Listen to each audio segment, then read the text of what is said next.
हमें तलाक चाहिए। अपने पति द्वारा 3 साल के वैवाहिक जीवन के बाद उछाला गया। यह वाक्य मीरा के कानों में मौत की सगा की तरह गूंज उठा। मीरा, एक ऐसी महिला जिसने अपने पति, विशाल व्यापारिक साम्राज्य के वारिस अर्जुन खन्ना के लिए सब कुछ न्यौछावर कर दिया था, अब अपने आप को जीवन के कठोर रास्ते पर धकेल दी गई थी, क्योंकि उसका पहला प्यार काव्या सिंह, जो एक दुर्लभ हृदय रोग से पीड़ित थी, उसकी जिंदगी में वापस आ गई थी। लेकिन अर्जुन यह नहीं जानता था, वह यह सोच भी नहीं सकता था कि यह कमजोर पत्नी, जिसे उसने इतनी आसानी से छोड़ दिया था, असल में वही मशहूर हृदय शल्य चिकित्सक डॉ.ई थी, जिससे वह अपनी प्रेमिका को बचाने के लिए करोड़ों रुपए का ऑफर देने को तैयार था। अब मीरा का विजयी और रोमांचक बदला शुरू होने वाला था। अगर आप जानना चाहते हैं कि आगे क्या होगा, तो दिल की डॉक्टर चैनल को लाइक और सब्सक्राइब करना न भूलें। और अब हम उनकी कहानी में डूब जाते हैं। शादी के 3 साल में उसके पति ने उसे कभी छुआ नहीं था, लेकिन तलाक के दिन जब उसने दस्तावेजों में अपनी तस्वीर देखी तो वह टूट गया। खुली रसोई में वाइन और बीफ स्टू की खुशबू फैल रही थी। एक बेदाग कपड़े से मैं सावधानी से एक सफेद चीनी मिट्टी की प्लेट को पोंछ रही थी, उसके किनारे से पानी की एक छोटी सी बूंद भी हटा रही थी। आज अर्जुन खन्ना और मेरी शादी की 3री सालगिरह थी। पिछले 3 सालों से मैं एक गुणी और आज्ञाकारी पत्नी का किरदार निभा रही थी। मैंने अपने बचपन के सभी सपनों को त्याग दिया था और अर्जुन के खाने और आराम का ख्याल रखने वाली एक परछाई बन गई थी। डाइनिंग रूम में जाकर मैंने खुद मेज पर मोमबत्तियां जलाईं। जब घड़ी में ठीक 7 बजे मुख्य दरवाजा खुला और परिचित मम्बूत कदमों की आवाज सुनाई दी। अर्जुन घर में दाखिल हुआ। हमेशा की तरह वह स्टाइलिश, शांत और घमंडी लग रहा था। एक बेदाग इस्त्री की हुई सफेद शर्ट, एक सटीक ग्रे रंग की टाई। मैं उसे जैकेट उतारने के लिए एक हल्की मुस्कान के साथ आगे बढ़ी, लेकिन अर्जुन मेरे स्पर्श से बचने के लिए थोड़ा झुक गया। मेरा हाथ हवा में रह गया और धीरे से नीचे आ गया। 3 सालों से उसने मुझे छुआ नहीं था, हमें सिर्फ फ्लैटमेट्स की सीमा पार करने से रोक रहा था। वह सीधे मेज पर चला गया, शानदार ढंग से परोसे गए व्यंजनों को देखा और अपनी नजर मेरे चेहरे पर टिका दी। उसने अपनी जैकेट की जेब में हाथ डाला और एक मोटा भूरा लिफाफा निकाला, जिसे उसने मेज पर फेंक दिया। कांच की मेज पर लिफाफे के टकराने की आवाज खामोशी में सूखी सी गूंजी। मैं लिफाफे को देखती रह गई। मेरे सीने में एक अशुभ आशंका बढ़ती जा रही थी। अर्जुन ने एक कुर्सी खींची, बैठ गया और अपने हाथ बांधकर मेज पर रख दिए। उसकी आवाज गहरी और थोड़ी मोटी स्पष्ट रूप से सुनाई दी, हमें तलाक चाहिए। उसके होठों से आसानी से फिसलने वाले उन 2 शब्दों ने मेरे दिल को एक तेज चाकू की तरह चीर दिया। मैं स्तब्ध रह गई, अपनी आवाज को कांपने से रोकने की कोशिश कर रही थी। क्या वजह है? मैंने पूछा। आज हमारी 3री शादी की सालगिरह है, तुमने इतना क्रूर फैसला इसी दिन क्यों लिया? अर्जुन ने अपनी आंखें मेरी ओर उठाईं। उसकी लंबी बादामी आंखों में गर्मजोशी का एक भी अंश नहीं था। काव्या वापस आ गई है, उसने उदासीनता से जवाब दिया। वह मेरा इंतजार कर रही है, मैं उसे और कष्ट नहीं दे सकता। काव्या सिंह का नाम सुनकर मेरे कान बजने लगे। उसका पहला प्यार, वह महिला जिसे उसने इन सभी सालों से अपने दिल की गहराइयों में छुपा रखा था। मुझे 3 साल पहले की वह मनहूस रात याद आई। वह रात जब अर्जुन अपने व्यापारिक प्रतिद्वंद्वियों द्वारा परोसी गई शराब से नशे में चूर होकर अपना होश खो बैठा और मुझे गले लगा लिया। बार बार काव्या का नाम दोहराता रहा। अगली सुबह जागने पर उसने दृढ़ता से घोषणा की कि वह अपनी जिम्मेदारी निभाएगा और मुझसे शादी कर ली। मैंने मासूमियत से सोचा था कि मेरा सच्चा प्यार और मेरा बलिदान समय के साथ उसके बर्फीले दिल को पिघला देगा। सब कुछ एक धोखा निकला। अर्जुन ने लिफाफा मेरी ओर सरकाया। यहाँ मेरे द्वारा हस्ताक्षरित तलाक का समझौता है। उसने इस तरह से जारी रखा जैसे वह मुझ पर एक बड़ा एहसान कर रहा हो। दक्षिण मुंबई में एक पेंट हाउस और 45 करोड़ रुपए का चेक भी है। ये तुम्हारा मुआवजा है। इस पैसे से तुम अपनी बाकी जिंदगी आराम से बिता सकोगी। एक समझदार महिला जानती है कि कब रुकना है। हम एक दूसरे को परेशान न करें। 45 करोड़, मेरी 3 साल की जवानी और मेरा सच्चा प्यार ठंडे अंकों में आंका गया। मैं धीरे धीरे आगे बढ़ी और तलाक का समझौता उठा लिया। उसके हस्ताक्षर स्पष्ट और दृढ़ थे, बिना किसी संदेह के। मैंने सिर उठाया, सीधे अर्जुन की आंखों में देखा, अपने गले में उठती कड़वाहट को दबाते हुए। एक आखिरी सवाल, मैंने कहा, इन 3 सालों में एक ही छत के नीचे रहते हुए, एक ही मेज पर खाते हुए, क्या तुम्हें मेरे लिए कुछ भी महसूस हुआ? एक पल के लिए भी? अर्जुन उठ खड़ा हुआ और अपनी जैकेट का बटन ठीक किया। उसने मुझे दया से देखा और फैसला सुनाया। एक बार भी नहीं। इस निर्मम जवाब ने मेरी आत्मा में उम्मीद की आखिरी चिंगारी बुझा दी। मेरा दिल मुट्ठी में कसा गया। लेकिन अजीब बात है कि मैंने एक भी आंसू नहीं बहाया। अत्यधिक निराशा एक बर्फीली कवच में बदल गई थी जिसने मेरी भावनाओं को कैद कर लिया था। मैंने सिर हिलाया, हाथ बढ़ाया और दस्तावेजों के बगल में रखी फाउंटेन पेन उठा ली। उस रात मैं सो नहीं पाई। खन्ना परिवार का विशाल बंगला ठंडी और खाली अंधेरे में डूब गया था। अर्जुन तलाक के कागजात छोड़ते ही चला गया था, जैसे वह उस घर में एक पल भी नहीं रहना चाहता था। मैं लिविंग रूम के सोफे पर बैठी थी, उन सजावटी वस्तुओं को देख रही थी जिन्हें मैंने खुद चुना था। अब सब कुछ एक मजाक लग रहा था। जब सुबह की पहली किरणें पर्दों से छनकर आईं, तो मैं उठी और बेडरूम में गई। अलमारी के सबसे दूर के कोने से मैंने एक काला सूटकेस निकाला और अपनी निजी चीजें पैक करने लगी। मैंने सिर्फ कुछ साधारण कपड़े और वे मेडिकल किताबें उठाईं जो मैं अपने छात्र जीवन से पढ़ रही थी। अर्जुन पार्टियों में मुझे सिर्फ औपचारिकता के तौर पर जो महंगे गहने और डिजाइनर कपड़े खरीदता था, उन्हें मैंने सावधानी से मोड़कर अलमारी में छोड़ दिया। मैंने अपनी अनामिका उंगली से शादी की अंगूठी उतारी और उसे तलाक के समझौते पर रख दिया, साथ ही 45 करोड़ रुपए के चेक और पेंटहाउस के दस्तावेजों के साथ। दस्तावेज के निचले दाहिने कोने पर मैंने अपने हस्ताक्षर किए। मेरी लिखावट दृढ़, असमान और संदेह रहित थी। मैंने पूरा मुआवजा लौटा दिया। मैंने यह शादी खाली हाथों और प्यार से भरे दिल से शुरू की थी। अब मैं खाली हाथों और एक बर्फीले, उदासीन दिल के साथ जा रही थी। मैंने फोन निकाला और रोहन को फोन किया। रोहन मेहरा, कॉलेज के समय से मेरा सबसे अच्छा दोस्त और मुंबई के एक महत्वपूर्ण अंतर्राष्ट्रीय चिकित्सा केंद्र का निदेशक, लगभग तुरंत जवाब दिया। मेरा तलाक हो गया है, मुझे लेने आ जाओ। मेरी आवाज आश्चर्यजनक रूप से शांत थी। रोहन कुछ सेकंड के लिए चुप रहा और फिर दृढ़ता से जवाब दिया, इंतजार करो, मैं 15 मिनट में पहुंच रहा हूं। रोहन का इंतजार करते हुए मैंने अपना पुराना सिम कार्ड निकाला, उसे 2 हिस्सों में तोड़ा और कूड़ेदान में फेंक दिया। मैंने एक नए फोन में एक नया सिम डाला। मैंने अर्जुन और उसके परिवार के सभी नंबर ब्लॉक कर दिए। मैंने उन्हें सोशल मीडिया से हटा दिया और किसी भी संभावित संपर्क को काट दिया। जिस पल मैं उसके माइले फ्लास काट दिया, दरवाजे से बाहर निकलूंगी, हम हमेशा के लिए पूर्ण अजनबी बन जाएंगे। रोहन की चांदी की पोर्श हवेली के दरवाजे पर रुकी। वह एक स्मार्ट गहरे नीले रंग के सूट में कार से बाहर निकला। मुझे एक छोटे से सूटकेस के साथ देखकर रोहन ने अनावश्यक सवाल नहीं पूछे। खामोशी से उसने सामान डिक्की में रखा और मेरे लिए चालक का दरवाजा खोल दिया। कार चल पड़ी और भव्य घर को पीछे छोड़ गई।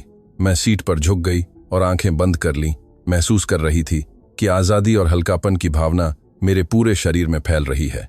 कुछ दिनों बाद रोहन ने मुझे बताया कि अर्जुन की कंपनी में क्या चल रहा था। जब उसकी सेक्रेटरी ने हस्ताक्षरित तलाक का समझौता और वापस की गई संपत्ति उसके डेस्क पर रखी, तो अर्जुन चकित रह गया। उसे उम्मीद नहीं थी कि उसकी पत्नी, जो हमेशा आज्ञाकारी और विनम्र थी, एक भी पैसा स्वीकार किए बिना इतनी दृढ़ता से चली जाएगी। हालांकि उसका आश्चर्य जल्दी ही दूर हो गया। अब अर्जुन का पूरा ध्यान काव्या के स्वास्थ्य पर केंद्रित था। वह दिल की एक दुर्लभ बीमारी से पीड़ित थी और उसकी हालत हर दिन बिगड़ती जा रही थी। अर्जुन अपने सभी संपर्कों और पैसे का इस्तेमाल करते हुए डॉ. ई के उपनाम से जाने जाने वाले सबसे अच्छे हृदय शल्य चिकित्सक की तलाश कर रहा था। यह सुनकर मैं कड़वाहट से मुस्कुराई। अर्जुन को यह पता भी नहीं था कि जिस डॉ. ई को वह इतनी बेसब्री से ढूंढ रहा था, वह उसकी पूर्व पत्नी थी जिसे उसने खुद खारिज कर दिया था। देर से शरद तो मुंबई में आ गई। हवा ठंडी और नम हो गई थी। मैंने अभी एक निजी चिकित्सा सेमिनार में भाग लिया था, जिसे रोहन ने गुप्त रूप से अभिजात वर्ग के विशेषज्ञों के लिए आयोजित किया था। इतने लंबे समय से मुझे इतनी खुशी नहीं मिली थी। हृदय सर्जरी पर गहरी पेशेवर चर्चाओं में पूरी तरह से डूबकर मेडिकल रिपोर्ट लेते और जटिल सर्जिकल मामलों का विश्लेषण करते हुए मुझे लगा जैसे मेरे नसों में खून फिर से उबल रहा था। कॉन्फ्रेंस सेंटर से बाहर निकलते हुए मैंने गहरी सांस ली। रोहन ने अपनी पोर्श की चाबियां मेरी ओर फेंकी। उसने कहा कि उसने कॉकटेल में थोड़ी शराब पी ली थी और गाड़ी चलाना नहीं चाहता था। मैंने हाथ बढ़ाया और कुशलता से चाबियां पकड़ ली, सिर हिलाते हुए। ड्राइविंग में मेरी क्षमता ने हमेशा रोहन को हैरान किया था। बस पिछले 3 सालों से मैंने उन्हें अपने अंदर छुपा रखा था। एक शांत जीवन जी रही थी। मैं ड्राइवर की सीट पर बैठी और इंजन चालू किया। स्पोर्ट्स कार की गर्जना शक्तिशाली थी। जब कार मरीन ड्राइव के घने यातायात में शामिल हुई तो रोहन ने मेरा हाथ हल्का सा छुआ और रियर व्यू मिरर की ओर इशारा किया। तुम्हारे पूर्व पति की कार। मैंने दर्पण में देखा। बगल की लेन में एक काली मयबाग धीरे धीरे चल रही थी। खिड़की आधी नीचे थी और मैं अर्जुन का ठंडा प्रोफाइल देख सकती थी। वह हमारी कार को देखकर भौहें सिकोड़ रहा था। निस्संदेह उसने ड्राइवर की सीट पर मेरी परिचित आकृति को पहचान लिया था। तुरंत मयाबाक तय हुई और लेन बदलकर हमारी पोर्श के ठीक पीछे आ गई। मैंने स्टीयरिंग व्हील को कसकर पकड़ा। मेरी नजरें तय हो गईं। वह मेरा पीछा क्यों कर रहा था? अर्जुन यह जानना चाहता था कि उसकी असहाय पूर्व पत्नी किस अमीर आदमी से संबंध बना चुकी थी। मैं उसकी जिज्ञासा को शांत नहीं करने वाली थी। मैंने गियर बदला और एक्सीलरेटर को पूरा दबा दिया। पोर्श एक शिकारी की तरह आगे बढ़ी। मयाबाक को बहुत पीछे छोड़ दिया। अर्जुन गुस्से में भी तय हुआ और पीछा करने लगा। दोनों कारें शहर की व्यस्त सड़कों पर अन्य वाहनों के बीच जिगजैग कर रही थीं, जैसे कोई कलाबाजी कर रही हों। मैंने बिल्कुल शांत रहते हुए बिजली की गति से यातायात में कोई भी दरार ढूंढ ली। एक बड़े चौराहे पर ट्रैफिक लाइट एम्बर में चमक रही थी। मैंने थोड़ी और गति बढ़ाई। मैंने तेजी से स्टीयरिंग व्हील घुमाया, लगभग एक रेफ्रिजरेटेड ट्रक को छूते हुए, और आखिरी सेकंड में लाल होने से ठीक पहले मैंने स्टॉप लाइन पार कर ली। अर्जुन की मयाबाक हरी बत्ती का इंतजार कर रही कारों के पीछे फंस गई। साइड मिरर से मैंने देखा कि वह गुस्से में स्टीयरिंग व्हील पर मुक्का मार रहा था। मैं मुस्कुराई। मैं एक संकरी गली में मुड़ गई और उसे हमेशा के लिए अपनी नजरों से ओझल कर दिया। वाह, क्या ड्राइवर हो तुम!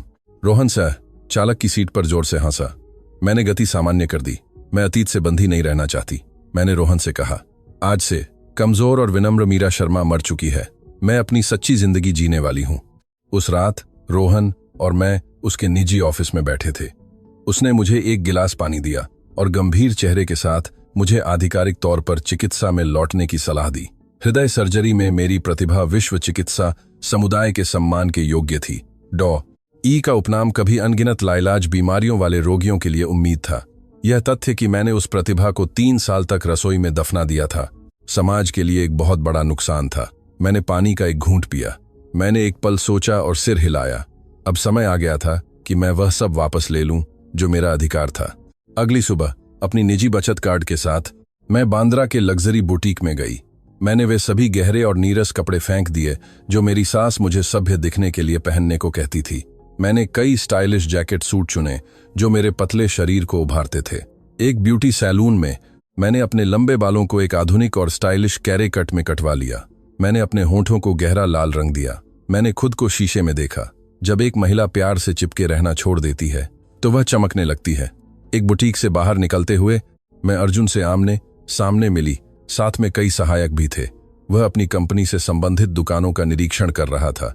जब हमारी नजरें मिली तो मैंने उसकी आंखों में स्पष्ट रूप से सदमा देखा। अर्जुन लकवाग्रस्त हो गया। उसे विश्वास नहीं हो रहा था कि यह स्टाइलिश और आत्मविश्वासी महिला उसकी पूर्व पत्नी थी, जो हमेशा सिर झुकाए चलती थी। मैंने बिना कोई भाव बदले उसके पास से गुजरी, जैसे कि वह कोई अजनबी हो। संगमरमर के फर्श पर मेरे हील्स की आवाज आत्मविश्वास और लय के साथ गूंज रही थी। शॉपिंग एरिया छोड़ने के बाद मैं सीधे रोहन के क्लिनिक गई। मेरी डॉ. समीर गुप्ता के साथ एक अपॉइंटमेंट थी, जो कॉलेज से एक पुराना साथी और अब कार्डियोथोरेसिक सर्जरी विभाग के प्रमुख थे। डॉ.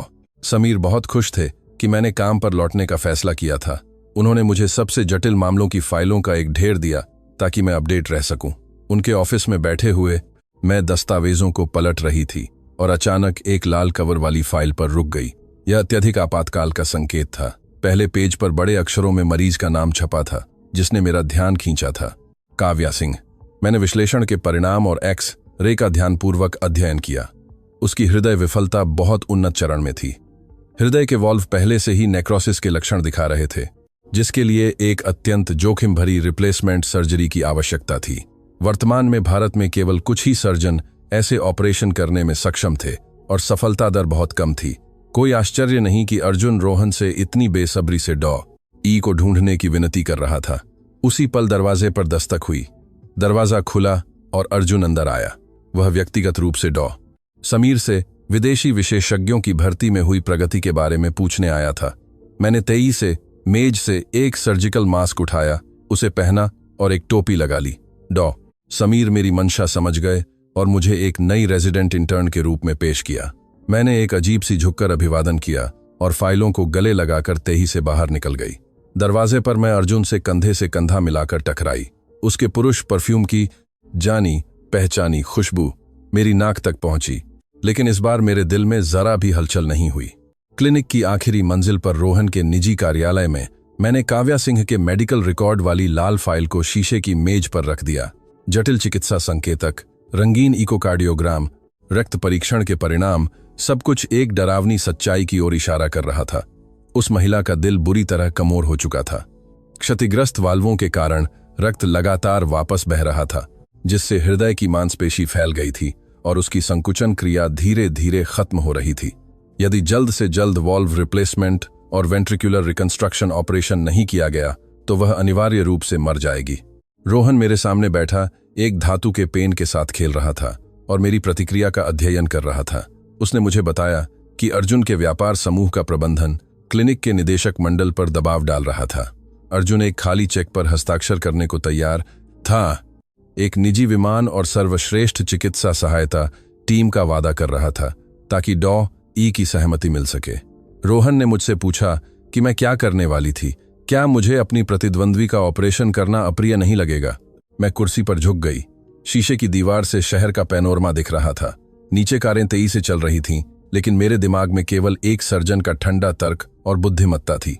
ऑपरेशन थिएटर में मेरे लिए केवल मरीज और वह अंग होता है जिसे ठीक करना होता है। मैंने रोहन को जवाब दिया, चाहे वह काव्या हो या कोई और, यह मेरे द्वारा किए गए सैकड़ों ऑपरेशनों में से सिर्फ एक है। हालांकि मैं अपने पूर्व पति के लिए दान नहीं करने वाली थी। उसने मेरी जवानी के 3 साल बेरहमी से छीन लिए थे। अब समय आ गया था कि मैं वह वापस ले लूं जो मेरा था। मैंने रोहन से विशेष चिकित्सा सेवाओं के प्रावधान के लिए एक अनुबंध तैयार करने को कहा। ऑपरेशन की लागत मैंने 45 करोड़ रुपए निर्धारित की। नकद में भुगतान अनुबंध पर हस्ताक्षर करते ही एक ही किश्त में किया जाएगा, ऑपरेशन के परिणाम की परवाह किए बिना। इसके अलावा मैंने गोपनीयता की 3 अपरिवर्तनीय शर्तें लगाईं। पहला, मैं मरीज या उसके परिवार के साथ ऑपरेशन से पहले या बाद में कोई सीधा संपर्क स्थापित नहीं करूंगी। दूसरा, सभी पेशेवर संचार और स्वास्थ्य स्थिति पर अपडेट मेरे प्रतिनिधि रोहन मेहरा के माध्यम से ही किए जाएंगे। तीसरा, परामर्श और ऑपरेशन के दौरान मैं एक पूर्ण सुरक्षा सूट पहनूंगी और एक वॉइस डिस्टॉर्टर का उपयोग करूंगी। किसी भी प्रकार की फोटोग्राफी या वीडियो रिकॉर्डिंग सख्त वर्जित थी। मरीज के परिवार द्वारा इन शर्तों का कोई भी उल्लंघन ऑपरेशन को तत्काल रद्द कर देगा और 45 करोड़ रुपए वापस नहीं किए जाएंगे। मुझे सुनने के बाद रोहन हौर से हंसा, मेरी दृढ़ता की सराहना की और तुरंत अपनी सेक्रेटरी को दस्तावेज तैयार करने के लिए बुलाया। मुश्किल से आधे घंटे बाद अपनी कठोर शर्तों वाला अनुबंध छप गया। रोहन ने कागजात लिए और व्यक्तिगत रूप से विप रिसेप्शन हॉल में गया, जहां अर्जुन उसका इंतजार कर रहा था। मैं ऑफिस में बिना चीनी की ब्लैक कॉफी का आनंद ले रही थी। जीभ की नोक पर कड़वा स्वाद मेरे दिमाग को और भी तेमय कर रहा था। 15 मिनट बाद रोहन वापस आया और अर्जुन के जोरदार हस्ताक्षर के साथ अनुबंध को मेज पर फेंक दिया। रोहन के अनुसार बेतुकी शर्तों और 45 करोड़ रुपए की राशि को देखकर अर्जुन का चेहरा पत्थर का हो गया। उसने मेज पर मुक्का मारा। गुस्से में उस धोखेबाज, बेईमान डॉक्टर को बुलाया जो इंसानी जिंदगी के साथ व्यापार कर रही थी। लेकिन जब रोहन ने उसे शांति से बताया कि यह एकमात्र पूर्व शर्त है और असहमति की स्थिति में डॉ.ई तुरंत अमेरिका के लिए उड़ान भरेगी, तो अर्जुन को दांत पीसते हुए हस्ताक्षर करने पड़े। इस कागज पर अर्जुन के हस्ताक्षर कुछ दिनों पहले के तलाक के समझौते की तुलना में कहीं अधिक गहरे और दबे हुए थे। सत्ता के शिखर पर रहने वाले अरबपति का अहंकार, जिसे हमेशा शक्ति का गुमान था, आखिरकार उस व्यक्ति के जीवन मृत्यु के सवाल पर झुक गया जिसे वह प्यार करता था। मैंने सावधानी से अनुबंध को मोड़ा और अपने बैग में रख लिया। 45 करोड़ रुपए का सौदा आधिकारिक तौर पर शुरू हो गया था। उस पल से पूर्ण नियंत्रण मेरे हाथों में था और उसे केवल आज्ञा माननी थी। सोमवार की सुबह मैं शहर के केंद्र में एक टावर की 35वीं मंजिल पर एक शानदार पेंट हाउस में चली गई। यह रोहन का था। इसे सफेद और ग्रे रंगों में एक न्यूनतम शैली में सजाया गया था और इसमें चेहरे की पहचान और एक निजी लिफ्ट के साथ एक बहुस्तरीय सुरक्षा प्रणाली थी। हवादार बालकनी में खड़े होकर पूरे शहर का नारा देखा जा सकता था। मेज पर रखा फोन लयबद्ध रूप से बजा। मैं अंदर गई और जवाब देने का बटन दबाया। रोहन की आवाज में लाइन के दूसरी ओर थोड़ी व्यंग्यात्मकता थी। उसने मुझे बताया कि अर्जुन के निजी सहायक ने मीरा शर्मा के बारे में जानकारी खोजने के लिए बहुत से लोगों को जुटाया था। उन्होंने सभी रियल एस्टेट एजेंसियों को खंगाला था, एयरलाइंस की यात्री सूचियों की जांच की थी और यहां तक कि मेरे पुराने छात्र अपार्टमेंट के पड़ोसियों से भी पूछताछ की थी। रोहन की दूरदर्शिता के कारण मेरा पंजीकरण डेटा पूरी तरह से मिटा दिया गया था। अर्जुन घबराने लगा था। उसे संदेह था कि मैं किसी कर प्रभावशाली व्यक्ति की मदद से गायब हो गई थी। उसे खोजने दो, मैंने रोहन से कहा। जितना अधिक अर्जुन मुझे खोजने की कोशिश करेगा, उतनी ही जल्दी उसे एहसास होगा कि 3 साल के सह अस्तित्व में वह उस महिला को बिल्कुल नहीं जानता था जो उसके बगल में थी। मैंने कॉल समाप्त की और डेस्क की ओर बढ़ी, जहां मैंने एक विशेष कंप्यूटर चालू किया जो सीधे क्लिनिक के सुरक्षित सर्वर से जुड़ा था। आज अर्जुन की मेडिकल टीम के साथ पहली निजी वीडियो कॉन्फ्रेंस थी। ठीक दोपहर 2 बजे मैंने एन्क्रिप्टेड वीडियो कॉल प्रोग्राम शुरू किया। मैंने पर्दे खींचे और उसके साथ दिए कमरे को अंधेरे में डुबो दिया और केवल एक मेज लैंप जलाई जो मेरे पीछे की दीवार पर एक हल्की रोशनी डाल रही थी। मैंने एक सफेद गाउन, एक सर्जिकल कैप और एक FFP मास्क पहना जो मेरे चेहरे के 2/3 हिस्से को ढोंक रहा था। वॉइस डिस्टॉर्टर गर्दन पर लगा था और एक तटस्थ गहरी टोन पर सेट था। मैंने कनेक्ट बटन दबाया। स्क्रीन 2 हिस्सों में बांट गई। एक तरफ मेरी काली छाया, दूसरी तरफ क्लिनिक का रोशन कॉन्फ्रेंस हॉल। अर्जुन बीच में मेज पर हाथ बांधकर बैठा था। उसके चारों ओर डॉ. समीर गुप्ता और मुंबई के सर्वश्रेष्ठ हृदय रोग विशेषज्ञ बैठे थे। काव्या नहीं दिख रही थी। शायद उसकी हालत उसे बिस्तर से उठने नहीं दे रही थी। अर्जुन की नजर एक चाकू की तरह कैमरे के लेंस पर गड़ी थी, जैसे वह मेरा मास्क चीरना चाहता हो। कॉन्फ्रेंस हॉल में माहौल बेहद तनावपूर्ण था। डॉ. समीर गुप्ता ने चुप्पी तोड़ी और काव्या के दिल की धड़कन में पिछले 24 घंटों में हुए बदलावों के बारे में बताया। मैंने ध्यान से सुना, एक नोटबुक में तेजी से महत्वपूर्ण संकेतक नोट करते हुए। जब डॉ. समीर ने समाप्त किया तो मैं बोली। मेरी आवाज, जो लाउडस्पीकर से आ रही थी, ठंडी, एकर्स और पूरी तरह से अपरिचित थी। मैंने वर्तमान चिकित्सीय उपचार योजना में सीधे गलतियों की ओर इशारा किया, यह देखते हुए कि उच्च खुराक वाले मूत्रवर्धक का उपयोग रोगी के गुर्दे के कार्य को गंभीर रूप से खराब कर रहा था। मैंने 2 प्रकार के एंजाइम अवरोधकों को तत्काल बंद करने और उन्हें मेरे द्वारा विकसित सीधी मायोकार्डियल सपोर्ट थेरेपी से बदलने की मांग की। हॉल में सभी चुपचाप नोट्स ले रहे थे, एक भी शब्द खोने से डर रहे थे। कोई भी मेरे सटीक निर्णयों और मेरे जबरदस्त व्यावसायिकता पर सवाल उठाने की हिम्मत नहीं कर रहा था। केवल अर्जुन अपनी मुद्रा बनाए रखते हुए थोड़ा भौहें सिकोड़ी। डॉ. ई. उसने अचानक मेरे विश्लेषण को बाधित किया। आपकी आवाज मुझे अजीब तरह से परिचित लग रही है। क्या हम पहले मिल चुके हैं? उसके शब्दों में जमीन नापने का एक स्पष्ट प्रयास था। अर्जुन एक अत्यंत समझदार व्यक्ति था। शायद उसकी सहजता ने पूरी तरह से बदली हुई आवाज के बावजूद मेरे शब्दों पर जोर देने के तरीके में परिचित नोट्स पकड़े थे। मैंने जरा भी घबराहट नहीं दिखाई और आवाज के बावजूद सीधे कैमरे में देखा। मॉड्यूलेटर से घुरी मेरी आवाज और भी ठंडी और तीखी हो गई। मुझे बेकार सवालों के जवाब देने के लिए पैसे नहीं मिलते। अगर मिस्टर खन्ना को मेरी व्यावसायिकता पर भरोसा नहीं है तो वे अभी अनुबंध रद्द कर सकते हैं। कृपया आज शाम 5 बजे से पहले जुर्माना मेरे खाते में स्थानांतरित कर दें। मेरी थे प्रतिक्रिया और मेरा अभिमानी लहजा अर्जुन को चुप करा गया। उसने अपनी मुट्ठी भींची, लेकिन अंततः उसे अपनी हाल की उद्दंडता के लिए माफी मांगने के लिए मजबूर होना पड़ा। मैंने ठंडी मुद्रा में सिर हिलाया और डॉ. समीर गुप्ता को एक सिमुलेशन ऑपरेशन थिएटर तैयार करने और 1 घंटे के भीतर मुझे सभी टोमोग्राफी डेटा भेजने का आदेश दिया। मैंने दृढ़ता से कनेक्शन काट दिया। कंप्यूटर स्क्रीन बंद हो गई और कमरा फिर से खामोशी में डूब गया। पहला हमला मेरा था। अर्जुन अपनी आंखों के सामने की सच्चाई से अनजान पूरी तरह से मेरे प्रभाव में आ गया था। वीडियो कॉन्फ्रेंस के 3 दिन बाद काव्या की हालत बिगड़ गई। उसकी वाइटल साइन बेतरतीब ढंग से बदल रहे थे और मुझे व्यक्तिगत रूप से क्लिनिक जाकर उसकी हालत का आकलन करना पड़ा।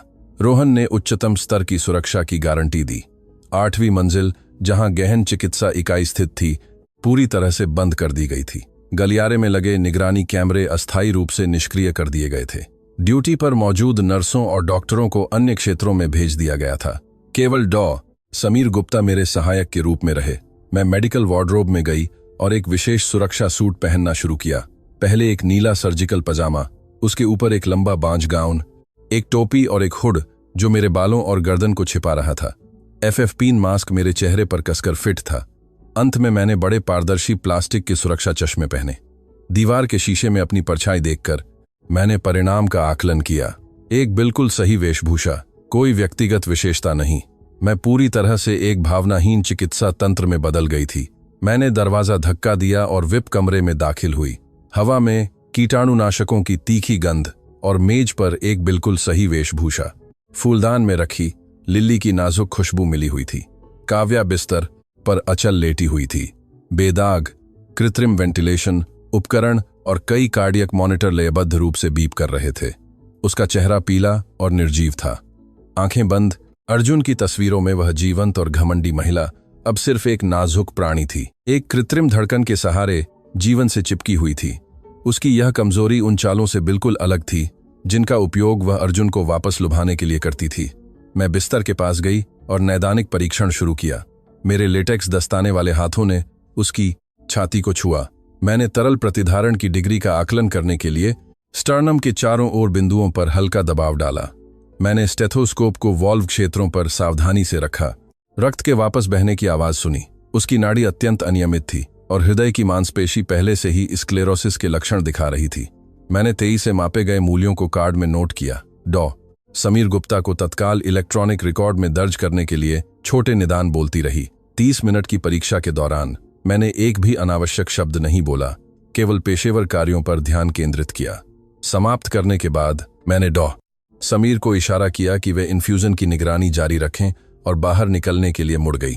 जैसे ही कमरे का दरवाजा खुला, गलियारे की ठंडी हवा मेरे चेहरे से टकराई। मैं गलियारे के अंत में निजी लिफ्ट की ओर बढ़ी। मोटे सुरक्षा सूट से हर कदम पर हल्की सरसराहट आ रही थी। अचानक जैसे ही मैं लॉबी की ओर मुड़ने वाली थी, एक लंबी आकृति दिखाई दी जिसने मेरा रास्ता रोक दिया। फ्लोरोसेंट ट्यूबों की रोशनी ने उसका सुगठित चेहरा और उसकी जानी पहचानी लंबी बादामी आंखों को रोशन किया। वह अर्जुन था। उसने एक काला सूट पहन रखा था और उसका अंदाज प्रभावशाली था।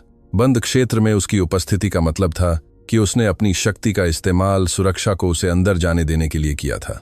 मैं रुक गई, लगभग 2 मीटर की सुरक्षित दूरी बनाए रखी। मेरे सुरक्षात्मक चश्मे से उसकी आंखों में शांति और दृढ़ता थी। अर्जुन ने अपनी आंखें सिकोड़ी। उसकी नजरें मुझे सिर से पैर तक स्कैन कर रही थीं। एक व्यापारिक साम्राज्य चलाने वाले व्यक्ति की दूरदर्शिता पूरी तरह से प्रकट हुई।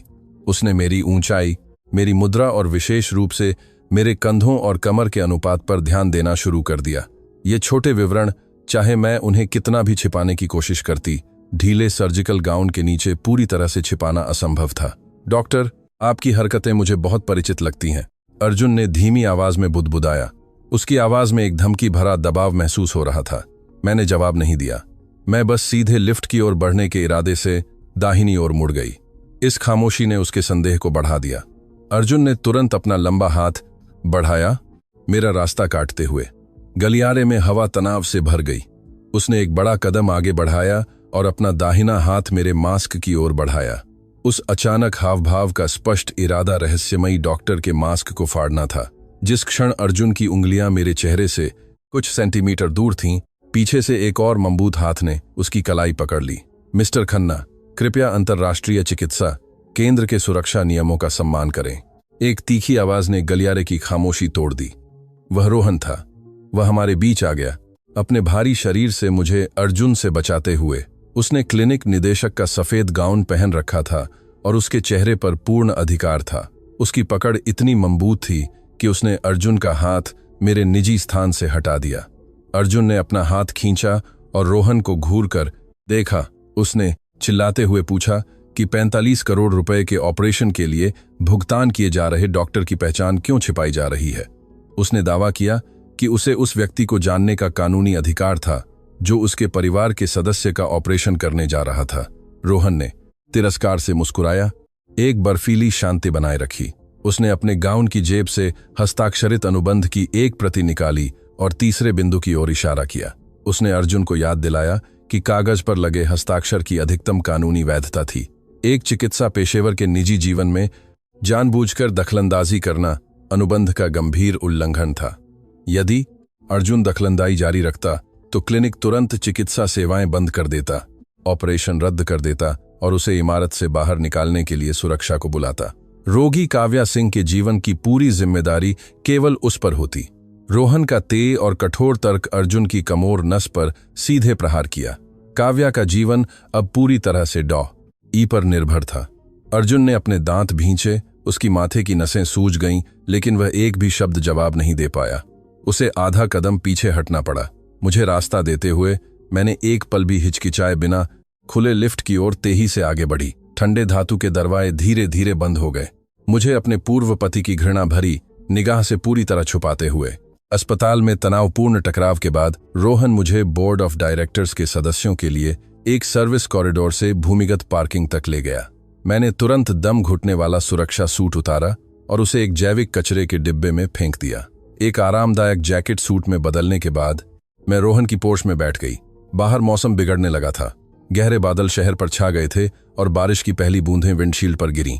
कार पार्किंग से बाहर निकली और गीली सड़क पर धीमी गति से चल रही गाड़ियों के बीच शामिल हो गई। रोहन ने वाइपर चालू किए और कभी कभी रियर व्यू मिरर से मुझे देखता रहा। अर्जुन में अवलोकन की अद्भुत क्षमता है, उसने कहा। तुम्हारे चलने के तरीके में सबसे छोटे विवरण ने उसे संदेह में डाल दिया। रोहन ने सुझाव दिया कि अगले परामर्शों में मुझे समान कद काठी के अन्य डॉक्टरों से घेर लिया जाए ताकि उसका ध्यान भटक जाए। मैंने स्वीकार किया। मेरी पहचान की पूरी सुरक्षा सबसे महत्वपूर्ण थी। अचानक सामने वाली कार ने तेजी से ब्रेक लगाए। एक बड़े गड्ढे से बचने के लिए रोहन ने तुरंत प्रतिक्रिया दी, ब्रेक पर तेजी से पैर रखा। पोर्श सुरक्षित दूरी पर रुक गई, लेकिन 2 सेकंड भी नहीं बीते थे कि पीछे से एक ओरदार टक्कर की आवाज आई। एक तेज प्रभाव ने पोर्श को थोड़ी देर के लिए आगे धकेल दिया। मैं अपनी पीठ सीट से टकराई और सीट बेल्ट मेरे कंधे में धंस गई, जिससे मैं दर्द से कराह उठी। हमें पीछे से टक्कर मारी गई थी। रोहन ने एक गाली दी, इमरजेंसी लाइट चालू की और बारिश में गुस्से से बाहर निकल गया। मैं सह चालक की सीट पर बैठी रही। मेरा बाहर निकलने का कोई इरादा नहीं था। पोर्श की खिड़कियां सबसे महंगी काली थर्मल फिल्म से रंगी हुई थीं। बाहर से मुझे देखना असंभव था। बारिश से धुंधली खिड़की से मैंने दृश्य देखा। दुर्घटना एक आकर्षक लाल 2 दरवाहों वाली स्पोर्ट्स कार के कारण हुई थी। उसका अगला हिस्सा पोर्श के मजबूत पिछले बम्पर से बुरी तरह दब गया था। लाल कार का दरवाजा खुला और उससे एक युवा महिला बाहर निकली। उसने एक बहुत छोटा डिजाइनर ड्रेस और कारदाई महिला बाहर स्टिलेटो हील्स पहन रखी थी। बारिश से खुद को एक महंगे बैग से बचाते हुए उसके भारी मेकअप वाले चेहरे से मैंने तुरंत ईशा को पहचान लिया, अर्जुन की बहन। ईशा खन्ना ने हमेशा वही किया था जो वह चाहती थी, अपने परिवार की शक्ति और पैसे की एड में। वह बारिश में बिना सुरक्षित दूरी बनाए और फोन पर ध्यान भटकाए गाड़ी चला रही थी, जिससे उसने नियंत्रण खो दिया। लेकिन अपनी गलती स्वीकार करने के बजाय ईशा ने एक अहंकारी अमीर बच्चे की तरह व्यवहार करना शुरू कर दिया। वह रोहन पर तेम सड़क के बीच में चिल्ला रही थी, उस पर उंगली उठा रही थी। उसने उस पर जानबूझकर तेजी से ब्रेक लगाने का आरोप लगाया ताकि उससे पैसे ऐंठे जा सकें, और अपने भाई को बुलाने की धमकी दी जो उसकी कार को तबाह कर देगा। रोहन अपनी बाहें बांधे हुए एक बर्फीली शांति बनाए रखा। वह एक अतार्किक व्यक्ति से बहस नहीं करने वाला था। उसने बस अपना फोन निकाला और ठंडे दिमाग से दुर्घटना स्थल, लाइसेंस प्लेट और टक्कर के बिंदु की तस्वीरें लीं। रोहन ने ईशा को स्पष्ट रूप से बताया कि सब कुछ रिकॉर्ड किया गया था, कि पीछे के ड्राइवर की गलती थी क्योंकि उसने दूरी नहीं बनाए रखी थी। उसने उसे ट्रैफिक पुलिस को बुलाने का प्रस्ताव दिया ताकि रिपोर्ट बनाई जा सके या स्वेच्छा से पोर्श की मरम्मत का भुगतान किया जा सके, जिसकी लागत लाखों रुपए थी। मुआवजे की राशि सुनकर ईशा की आंखें चौड़ी हो गईं और उसने तेजी से मदद के लिए फोन उठाया। 15 मिनट बाद परिचित मायाबाग बारिश में दिखाई दी और सड़क के किनारे रुक गई। दरवाजा खुला और अर्जुन बाहर निकला। सावधानी से एक बड़ी काली छाता पकड़े हुए वह तेजी से दुर्घटना स्थल पर पहुंचा। ईशा अपने भाई को देखकर उसकी ओर दौड़ी, उसकी बाह से लिपट गई और रोते हुए बताया कि उसे कैसे परेशान किया गया था। अर्जुन ने अपनी बहन की कार के दबे हुए अगले हिस्से और फिर पोर्श के बहुत खरोंच वाले बम्पर का निरीक्षण किया। अंत में उसकी नजरें रोहन के चेहरे पर टिकीं। उसने तुरंत क्लिनिक के निदेशक को पहचान लिया, जिससे 1 घंटे पहले ही उसका तीखा टकराव हुआ था।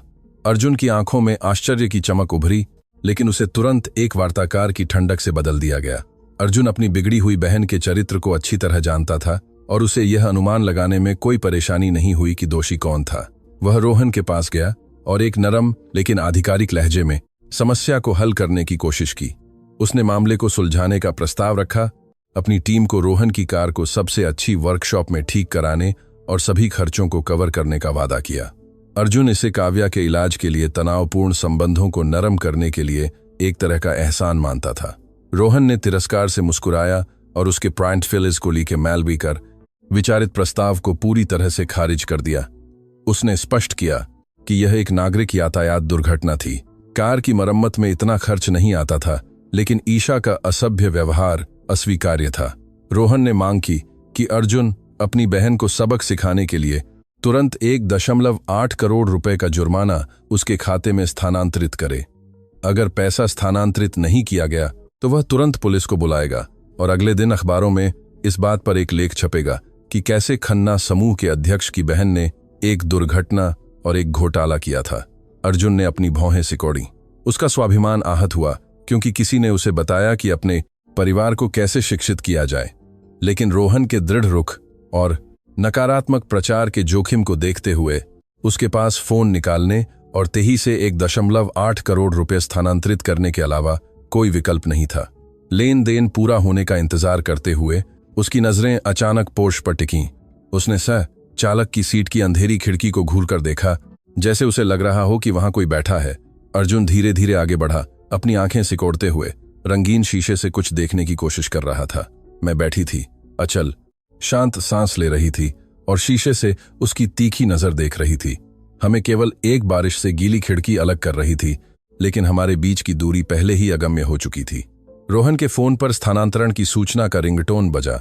रोहन ने कार की छत पर हल्का सा मारा, अर्जुन को अपनी बहन को बेहतर सिखाओ कहते हुए चिल्लाया और दृढ़ता से ड्राइवर की सीट पर बैठ गया। पोर्श बारिश की धुंध में तेही से दूर चला गया। अर्जुन और उसकी बहन को ठंडी सड़क के बीच में हैरान खड़ा छोड़ गया। मैंने रियरव्यू मिरर से देखा और लगभग अदृश्य रूप से मुस्कुराई। उस परिवार का दयनीय नाटक जो कभी मेरा था, अब एक पल के लिए भी मेरे दिल को हिला नहीं सका। ट्रैफिक घटना के 2 हफ्ते बाद मुंबई के चिकित्सा समुदाय ने एक चैरिटी गाला और एक वैज्ञानिक संगोष्ठी का आयोजन किया।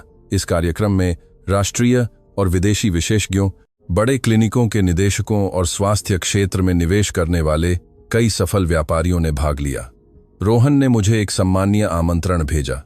उसने सोचा कि यह डॉ.ई. के अत्यधिक दृश्यमान मास्क से खुद को स्थायी रूप से अलग करने और अपने दम पर कार्य करना शुरू करने के लिए मीरा शर्मा के नाम से चिकित्सा हलकों में मेरी आधिकारिक वापसी का सबसे अच्छा समय था।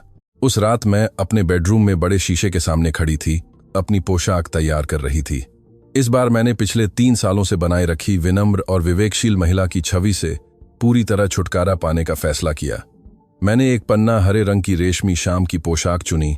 एक सुंदर बी नेकलाइन और एक बोल्ड बैकलेस डिजाइन ने मेरी फिगर के सही वक्रों को निखारा। स्कर्ट में एक ऊंची कटिंग ने मेरे चलने को ग्रेसफुल और आत्मविश्वास भरा बना दिया। मैंने चमकदार पत्थरों से सजी ऊंची एडी के जूते पहने। मैंने अपने छोटे आधुनिक बालों को एक ऊंचे पोनीटेल में बांधा और काले मोतियों के झुमके के साथ अपने लुक को पूरा किया। शीशे में दिख रही महिला चमकदार, आत्मविश्वासी और जीवन से भरपूर थी। क्लिनिक द्वारा भेजी गई एक शानदार सेडान मुझे एक 5 सितारा होटल के राजसी प्रवेश द्वार तक ले गई। जब दरवाजा खुला तो कैमरों के फ्लैश ने मुझे चकाचौंध कर दिया। मैं कार से बाहर निकली, अपनी पीठ सीधी की और आयोजकों के विनम्र अभिवादन का एक सुंदर मुस्कान के साथ जवाब दिया। जैसे ही मैं भव्य बैंक्वेट हॉल में दाखिल हुई, जो क्रिस्टल झूमरों की रोशनी से जगमगा रहा था और शास्त्रीय संगीत की आवाजों से भरा था, मैं तेजी से बौद्धिक अभिजात वर्ग के माहौल में घुल मिल गई। रोहन पास आया, मेरा हाथ पकड़ा और मुझे केंद्र में ले गया ताकि मुझे विदेशी विशेषज्ञों से मिलवा सके। वहीं मैं प्रोफेसर रिचर्ड से मिली, जो हृदय सर्जरी के एक दिग्गज थे, जिनके साथ मैंने संयुक्त राज्य अमेरिका में अपने प्रवास के दौरान काम किया था।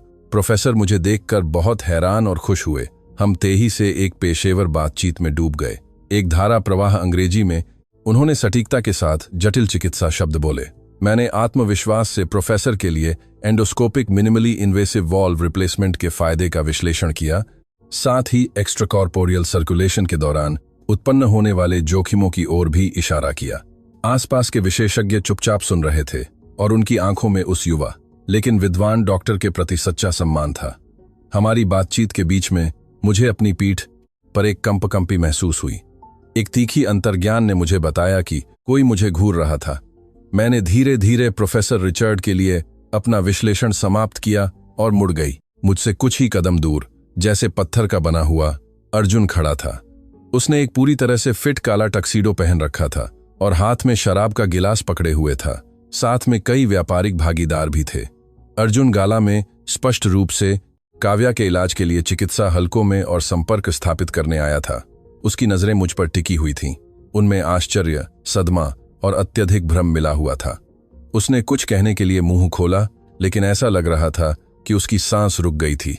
उसकी पूर्व पत्नी, जिसे उसने हमेशा एक नीरस और तुच्छ महिला समझा था, अब एक शानदार हॉल के केंद्र में थी। दुनिया के सर्वश्रेष्ठ विशेषज्ञों के साथ आत्मविश्वास से अंग्रेजी में बातचीत कर रही थी। यह क्रूर विपरीतता उसके सामान्य अहंकार पर एक थप्पड़ की तरह थी।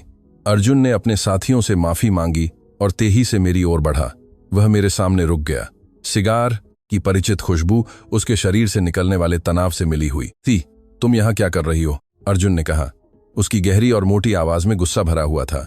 तुम्हें ऐसी जगह पर ऐसी पोशाक में आने की इजाजत किसने दी? मैंने शैंपेन के गिलास को हल्का सा घुमाया, उसके गुस्से वाले चेहरे को ठंडी मुद्रा में देखती हुई। मिस्टर खन्ना, लगता है आप भूल गए हैं कि हमारा तलाक हो चुका है। मैंने एक व्यंग्यात्मक मुस्कान के साथ जवाब दिया। सभी औपचारिकताएं पूरी हो चुकी हैं। मैं कहीं भी दिखाई दूं, जो कुछ भी पहनूं और जिससे भी बात करूं, यह मेरी निजी स्वतंत्रता है। आपको मुझे नियंत्रित करने का क्या अधिकार है? मेरे तीखे जवाब ने अर्जुन को चुप करा दिया। उसने गिलास को इतनी तेजी से पकड़ा कि उसके पोर सफेद पड़ गए। अर्जुन को इतने बेरहमी से जवाब दिए जाने की आदत नहीं थी। उसने अपनी आवाज नीची की, अपनी शांति बनाए रखने की कोशिश करते हुए। उसे लगा कि मैं जानबूझकर यह नाटक कर रही थी कि मुआवजे के पैसे से मैंने महंगे कपड़े खरीदे थे और उसका ध्यान खींचने के लिए उच्च समाज में घुसपैठ की थी। अर्जुन की कल्पनाओं ने मुझे हंसा दिया। मैंने आधा कदम आगे बढ़ाया, दूरी कम की ताकि वह मेरे हर शब्द को स्पष्ट रूप से सुन सके। मैंने 45 करोड़ रुपए का अपना मुआवजा अपना सम्मान बनाए रखने के लिए लौटा दिया। मैंने कहा, हर शब्द पर जोर देते हुए और उसके अहंकार को पूरी तरह से चकनाचूर करते हुए। यह पोशाक जो मैंने पहनी है और यहां रहने का मेरा अधिकार, यह सब मैंने अपनी बुद्धिमत्ता और अपनी क्षमताओं से अर्जित किया है। अपने रुतबे को मेरे रुतबे से अभी मत मिलाइए। मेरी नजरों में आप एक पैथोलॉजी रिपोर्ट की एक पत्ती से भी कम मूल्यवान हैं। यह कहकर मैं दृढ़ता से मुड़ी और चली गई। अर्जुन हॉल के बीच में पत्थर की मूर्ति की तरह खड़ा रहा। मेरे पन्ना हरे रंग के ड्रेस का निचला हिस्सा उसके पैर पर ठंडा और उदासीनता से सरका। मैं रोहन के पास गई और विशेषज्ञों के साथ जश्न मनाती रही। उस आदमी को अपने देखने के क्षेत्र से पूरी तरह से मिटा दिया। चैरिटी गाला के 3 दिन बाद मेरा जीवन अस्पताल के तीव्र गति में लौट आया। शुक्रवार शाम को जैसे ही मैंने एक जटिल एंजियोप्लास्टी ऑपरेशन पूरा किया, रोहन का फोन आया। उसकी आवाज में चिड़चिड़ापन और तनाव था। उसने मुझे बताया कि उसे एक गुमनाम संदेश मिला था कि उसकी कॉलेज की पूर्व प्रेमिका श्वेता, जिसे वह बहुत प्यार करता था, एक धनी परिवार के वारिस एक अय्याश के जाल में फंस गई थी जो द रॉयल लाउंज नामक क्लब में था। वह लड़का लड़कियों को नशीला पदार्थ पिलाकर अपने घर ले जाने के लिए जाना जाता था। रोहन ने मुझसे उसके साथ चलने को कहा, यह कहते हुए कि महिलाओं के बीच बात करना और मनाना आसान होता है। मैंने सर्जिकल दस्ताने उतारे, अपने हाथों को कीटाणुनाशक से अच्छी तरह धोया और तुरंत स्वीकार कर लिया। द रॉयल लाउंज मुंबई का सबसे खास निजी मनोरंजन स्थल था, जो विशेष सदस्य कार्ड वाले उच्च समाज के लिए ही सुलभ था। यह अपने शानदार विप कमरों, गुप्त कैसीनो और अत्यधिक खर्चों के लिए प्रसिद्ध था। मैं अपने अपार्टमेंट में वापस गई। एक फिट ब्लैक जंपसूट और उसके ऊपर एक छोटी जैकेट पहनी, आरामदायक और व्यावहारिक कपड़े जो तेजी से हिलने डुलने की अनुमति देते थे। ठीक शाम 7 बजे रोहन और मैं द रॉयल लाउंज पहुंचे। रोहन ने अपने डायमंड सदस्य कार्ड का उपयोग करते हुए मैनेजर से हमें तुरंत 20वीं मंजिल के विप क्षेत्र में ले जाने को कहा। लाल मखमली कालीन वाले गलियारे में महंगी शराब और इत्र की घनी खुशबू तैर रही थी। रोहन ने तेजी से वह कमरा ढूंढ लिया जहां श्वेता थी। उसने मुझसे गलियारे में इंतजार करने को कहा, यह कहते हुए कि वह अंदर जाएगा, अमीर लड़के से निपटेगा और श्वेता को बाहर निकालेगा। मैंने सिर हिलाया और पीछे हटकर अपनी बाहें मोड़कर ओक के पैनल वाली दीवार से सटी। 5 मिनट भी नहीं बीते थे कि बगल के विप कमरे का दरवाजा अचानक खुला। अंदर से ओरदार हंसी और कैसीनो चिप्स के टकराने की आवाज आई। एक आदमी कमरे से बाहर निकला, अपनी टाई ढीली करते हुए और दूसरे हाथ में एक जलता हुआ सिगार पकड़े हुए। हवा में भूरा धुआं तैर रहा था। मैंने तेजी से देखा और तुरंत अर्जुन को पहचान लिया। दुनिया वास्तव में कितनी छोटी है। एलिसियम जैसे गंदे स्थान पर मेरी उपस्थिति ने अर्जुन की आंखों में अत्यधिक आश्चर्य पैदा किया, जो तुरंत एक व्यंग्यात्मक मुस्कान और तिरस्कार में बदल गया। उसने गलियारे में एक संगमरमर के खंभे पर सिगार बुझाया और धीरे धीरे मेरी ओर बढ़ा। तुमने अभी खन्ना परिवार छोड़ा है और पहले ही ऐसी जगहों पर अज्ञात पुरुषों का पीछा करने के लिए इतनी नीची गिर गई हो। अर्जुन की आवाज में तीखी व्यंग्यात्मकता थी। मैंने उसकी अपमानजनक बात को नहीं लिया और सीधी खड़ी हो गई। मैंने सीधे उसकी आंखों में देखा और पूर्ण ठंडक के साथ जवाब दिया कि लोगों को आंकने के उसके मानदंड बहुत कम थे और मैं यहां क्यों थी, यह उसका काम नहीं था। इसके विपरीत एक निगम का प्रमुख जो एक कैसीनो में मस्ती कर रहा था जबकि उसकी प्रेमिका अस्पताल में मर रही थी, वास्तव में घिनौना था। मेरे शब्दों ने अर्जुन की आत्मा में उठते हुए अपराधबोध पर सटीक प्रहार किया। उसका चेहरा तुरंत उदास हो गया और वह गुस्से से फट पड़ा। अचानक उसने मेरी कलाई पकड़ ली। उसकी पकड़ इतनी मजबूत थी कि मेरी त्वचा पर एक लाल निशान पड़ गया।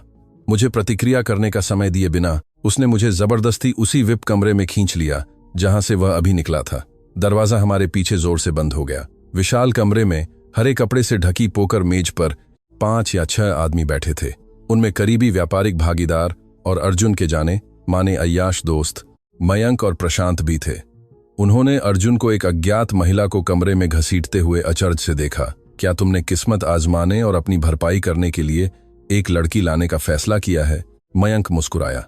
अर्जुन ने मुझे अपने बगल में एक खाली चमड़े की आर्मचेयर में धकेला और मेज पर चिप्स फेंक दिए। कई लाख रुपए। उसने मुझे खेल में भाग लेने के लिए मजबूर किया। वह अपने दोस्तों के सामने मुझे अपमानित करना चाहता था, पैसे और धोखे की दुनिया में अपनी बढ़त का उपयोग करते हुए। अगर तुम मेज पर सभी चिप्स जीत जाती हो, अर्जुन ने ठंडे दिमाग से घोषणा की, तो मैं तुम्हें शांति से जाने दूंगा। अगर तुम हार जाती हो तो तुम घुटने टेकोगी और अपने अपमानजनक शब्दों के लिए माफी मांगोगी। मैंने अपनी दर्द भरी कलाई को धीरे से रगड़ा और डीलर द्वारा बांटे गए कार्डों को देखा। पोकर संभावना और मनोविज्ञान का खेल है। एक सर्जन के लिए जो जीवन या मृत्यु की संभावनाओं को प्रतिशत के एक अंश की सटीकता के साथ गणना करने की आदि थी, यह खेल स्कूल के गणित की समस्या से अधिक मुश्किल नहीं था। मैं मुस्कुराई और सहमति में सिर हिलाया। पहला राउंड शुरू हुआ। मैंने अपनी 2 कार्डों को बिना कोई भावना दिखाए देखा। अर्जुन और उसके दोस्त मनोवैज्ञानिक दबाव डालने की कोशिश करते हुए लगातार बड़ी शर्त लगा रहे थे। जब मेरी बारी आई तो मैंने शांति से अपने सभी चिप्स मेज के केंद्र में धकेल दिए। इस तय चाल पर कमरे में खामोशी छा गई। मयंक और प्रशांत ने सावधानी से एक दूसरे को देखा और यह तय करते हुए कि उनके पास कोई मौका नहीं था, पीछे हट गए। हम केवल अर्जुन और मैं बचे थे। आमने सामने अर्जुन ने सीधे मेरी आंखों में देखा। डर या संदेह का कोई संकेत खोजने की कोशिश कर रहा था, लेकिन कोई फायदा नहीं हुआ। मेरी आंखें एक जमी हुई झील की तरह शांत थीं। अर्जुन अपने दांत पीसते हुए शर्त के बराबर राशि लगाई। डीलर ने मेज पर 3 सामान्य कार्ड खोले, एक इक्का, एक 7 और एक 9। मैंने अपने 2 कार्ड दिखाए, इक्कों का एक जोड़ा।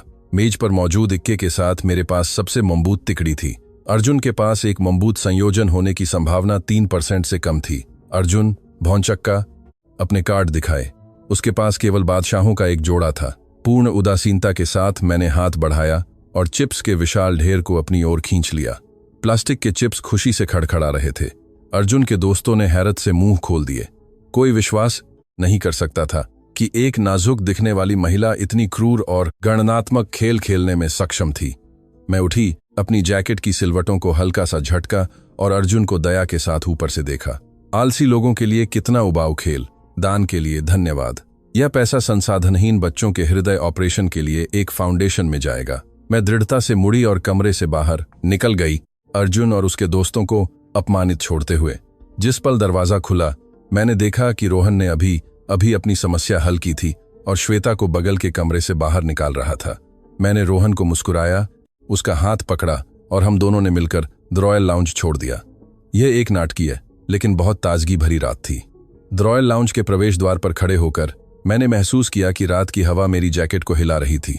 रोहन सावधानी से श्वेता, अपनी पूर्व प्रेमिका को संभाले हुए था, जो बहुत ज्यादा शराब और किसी गंदी चीज के मिश्रण के बाद अर्धचेतन अवस्था में थी और लगातार मतली महसूस कर रही थी।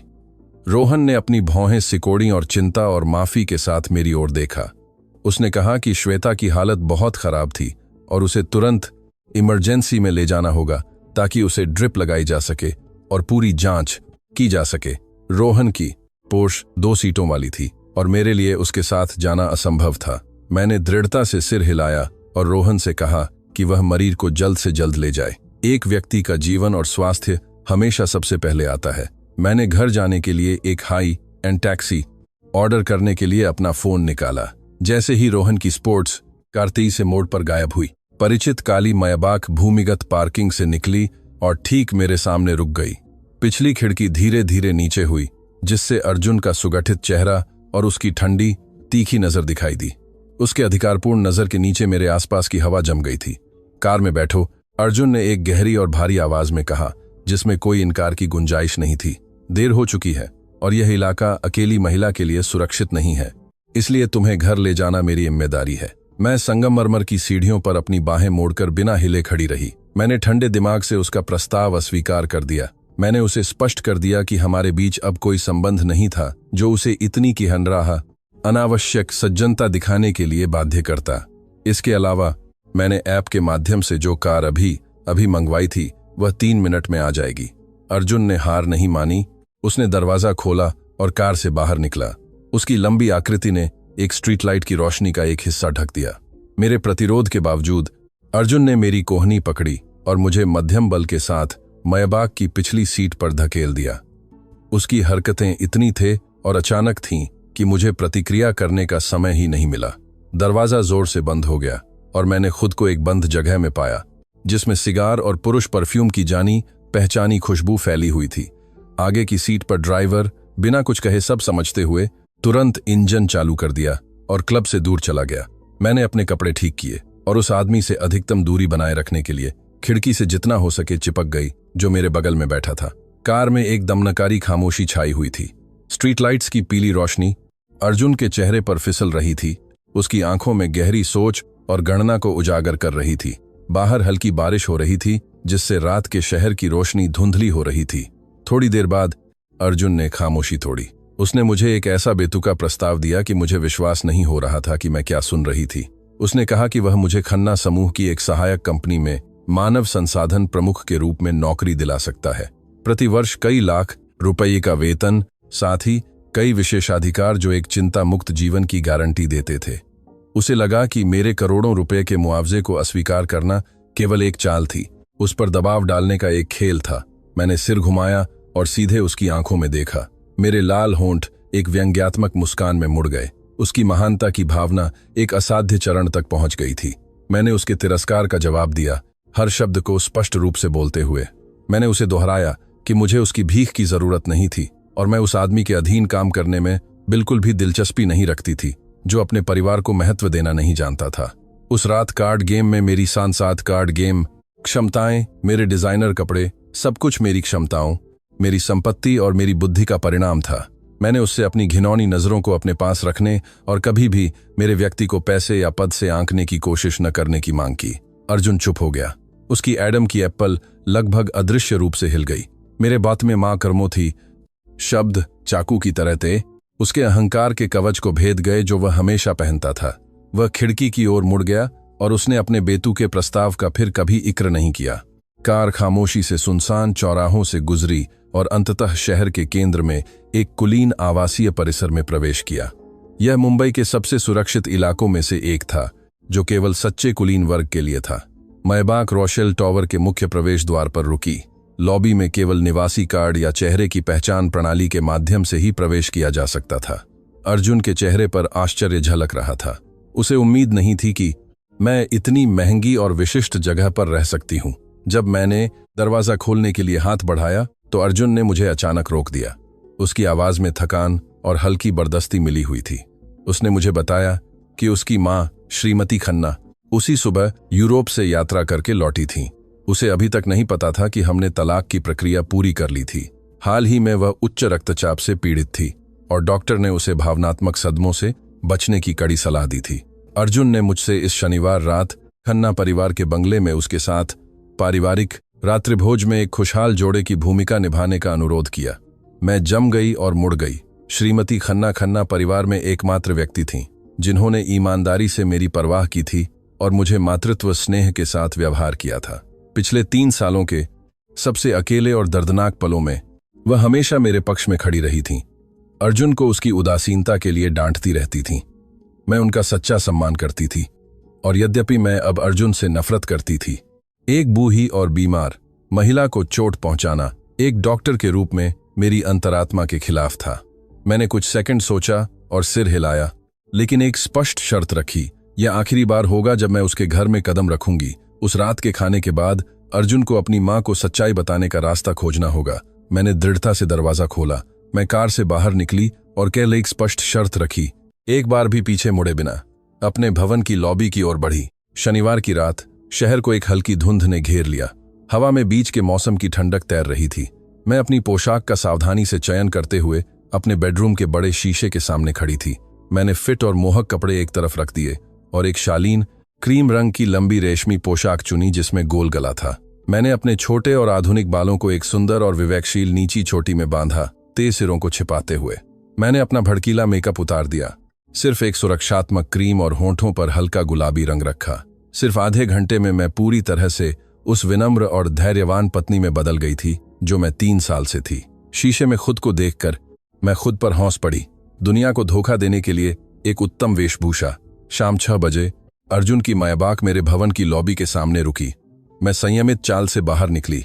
मेरी आंखों में सामान्य कठोरता और अहंकार का कोई निशान नहीं था। जब मैंने सहचालक का दरवाजा खोला तो अर्जुन, जो एक टैबलेट पर दस्तावेजों की जांच कर रहा था, एक पल के लिए अचल हो गया।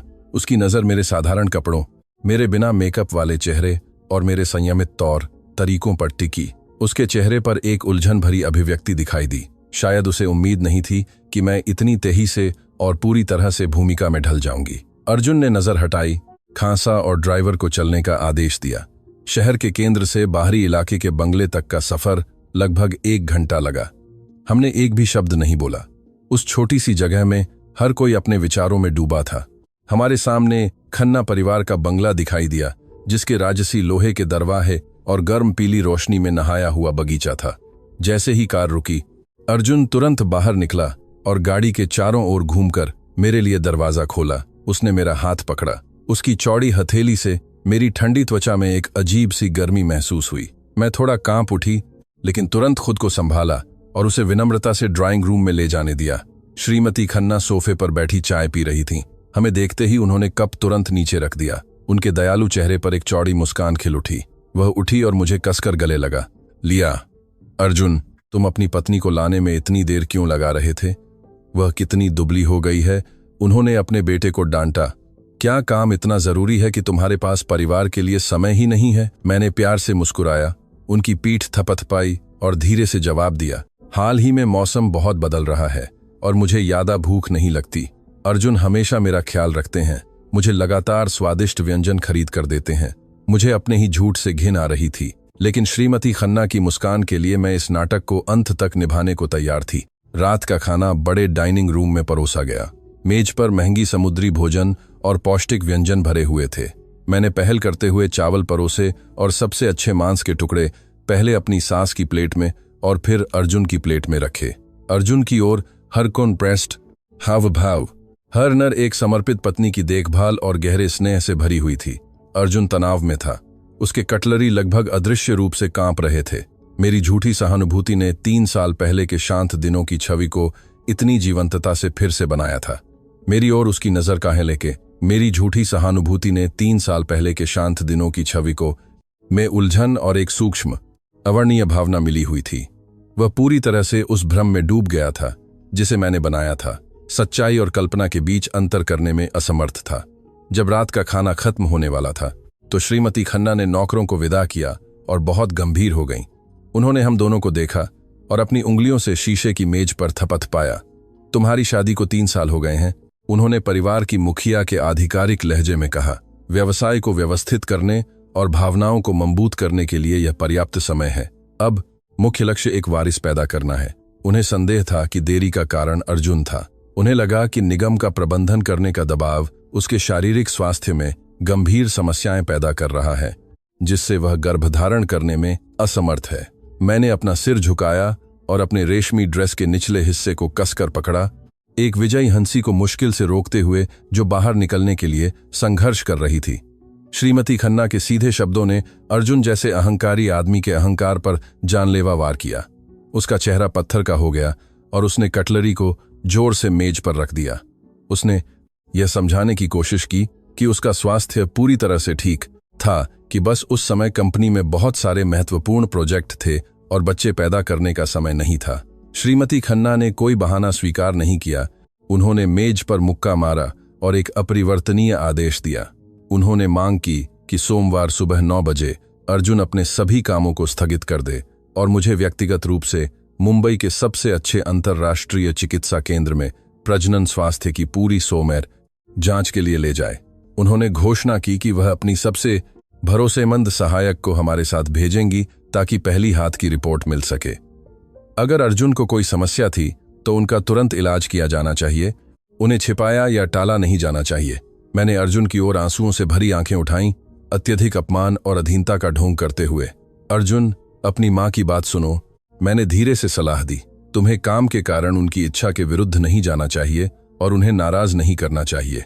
स्वास्थ्य सबसे महत्वपूर्ण है। मेरे स्नेहपूर्ण शब्दों ने बारूद में चिंगारी की तरह अर्जुन के सभी तर्कों को ध्वस्त कर दिया। उसने मुझे घूर कर देखा। उसकी झबड़े कस गए थे और उसके कनपटियों की नसें सूज रही थीं, लेकिन वह अपनी मां के सामने इनकार का एक भी शब्द नहीं बोल पाया। उथल पुथल भरी रात का खाना एक दमनकारी खामोशी में समाप्त हुआ। अहंकारी अरपति को प्रजनन स्वास्थ्य जांच नामक एक सा के साथ छोड़ दिया गया। खन्ना के बंगले में दबाव भरे माहौल में हुए पारिवारिक रात्रिभोज के बाद अंततः रात्रिभोज समाप्त हो गया। अर्जुन ने विदेशी भागीदारों के साथ एक तत्काल वीडियो कॉन्फ्रेंस का हवाला देते हुए अपनी मां से माफी मांगी और कहा कि हमें निकलना होगा। श्रीमती खन्ना ने सिर हिलाया, लेकिन सोमवार सुबह क्लिनिक में अपॉइंटमेंट के बारे में अपना दृढ़ आदेश दोहराना नहीं भूलीं। मैंने विनम्रता से झुककर अभिवादन किया, एक पतली कार्डिगन पहनी और अर्जुन के पीछे पीछे बाहर निकलने लगी। जैसे ही हम श्रीमती खन्ना की नहर से ओझल हुए, मेरी सारी कोमलता और संयम तुरंत गायब हो गए। उनकी जगह मेरी सामान्य ठंडी दृढ़ता ने ले ली। बाहरी इलाके की रात की हवा विशेष रूप से ठंडी थी। एक तीखी हवा मेपल के पेड़ों के बीच सरसराहट कर रही थी, सूखी पत्तियों को बजरी वाले रास्ते पर बिखेर रही थी। मैं तेजी से पार्किंग की ओर बढ़ी, उस पाखंडी जगह को जल्द से जल्द छोड़ना चाहती थी। अर्जुन मेरे पीछे पीछे आ रहा था। पत्थरों पर उसके जूतों की आवाज एक तेताल बना रही थी, जो उसके दबे हुए गुस्से को स्पष्ट रूप से दर्शा रही थी। मैबाग तक पहुंचने पर मैंने ड्राइवर के दरवाजा खोलने का इंतजार नहीं किया और खुद ही हैंडल तक पहुंची। उसी पल एक मजबूत हाथ ने मुझे पीछे खींच लिया। अर्जुन झपटा और अपने भारी शरीर से मुझे कार की ठंडी बॉडी से चिपका दिया। उसके चौड़े कंधों ने स्ट्रीट लाइट की रोशनी को पूरी तरह से रोक दिया। मेरे चेहरे पर एक घनी छाया डाल दी। उसकी आंखें लाल थीं और उसकी तेज सांस में एक फटने वाले गुस्से का एहसास हो रहा था। तुम एक शानदार अभिनेत्री हो, अर्जुन दहाड़ा। क्या तुमने मेरे स्वाभिमान को कुचलने के लिए मेरी मां का इस्तेमाल किया है? क्या तुम खुश हो? हर शब्द दांतों के बीच से निकला हुआ हर से भरा था।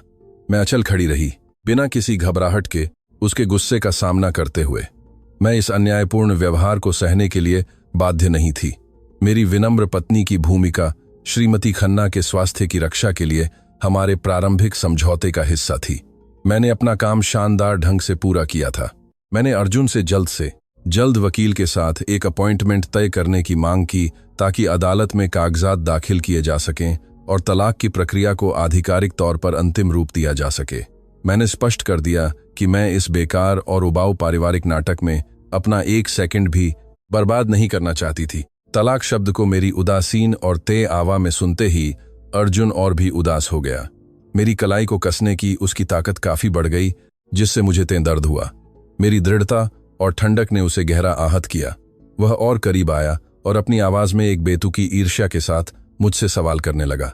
उसने मुझसे पूछा कि क्या मुझे खन्ना परिवार से सभी संबंध तोड़ने की इतनी जल्दी थी ताकि मैं कानूनी तौर पर उस क्लिनिक के निदेशक रोहन मेहरा की बाहों में जा सकूं। अर्जुन को लगा कि मेरे सभी नाटकीय बदलाव, मेरे कपड़े पहनने के तरीके से लेकर मेरे अहंकारी लहजे तक किसी और आदमी के कारण हुए थे।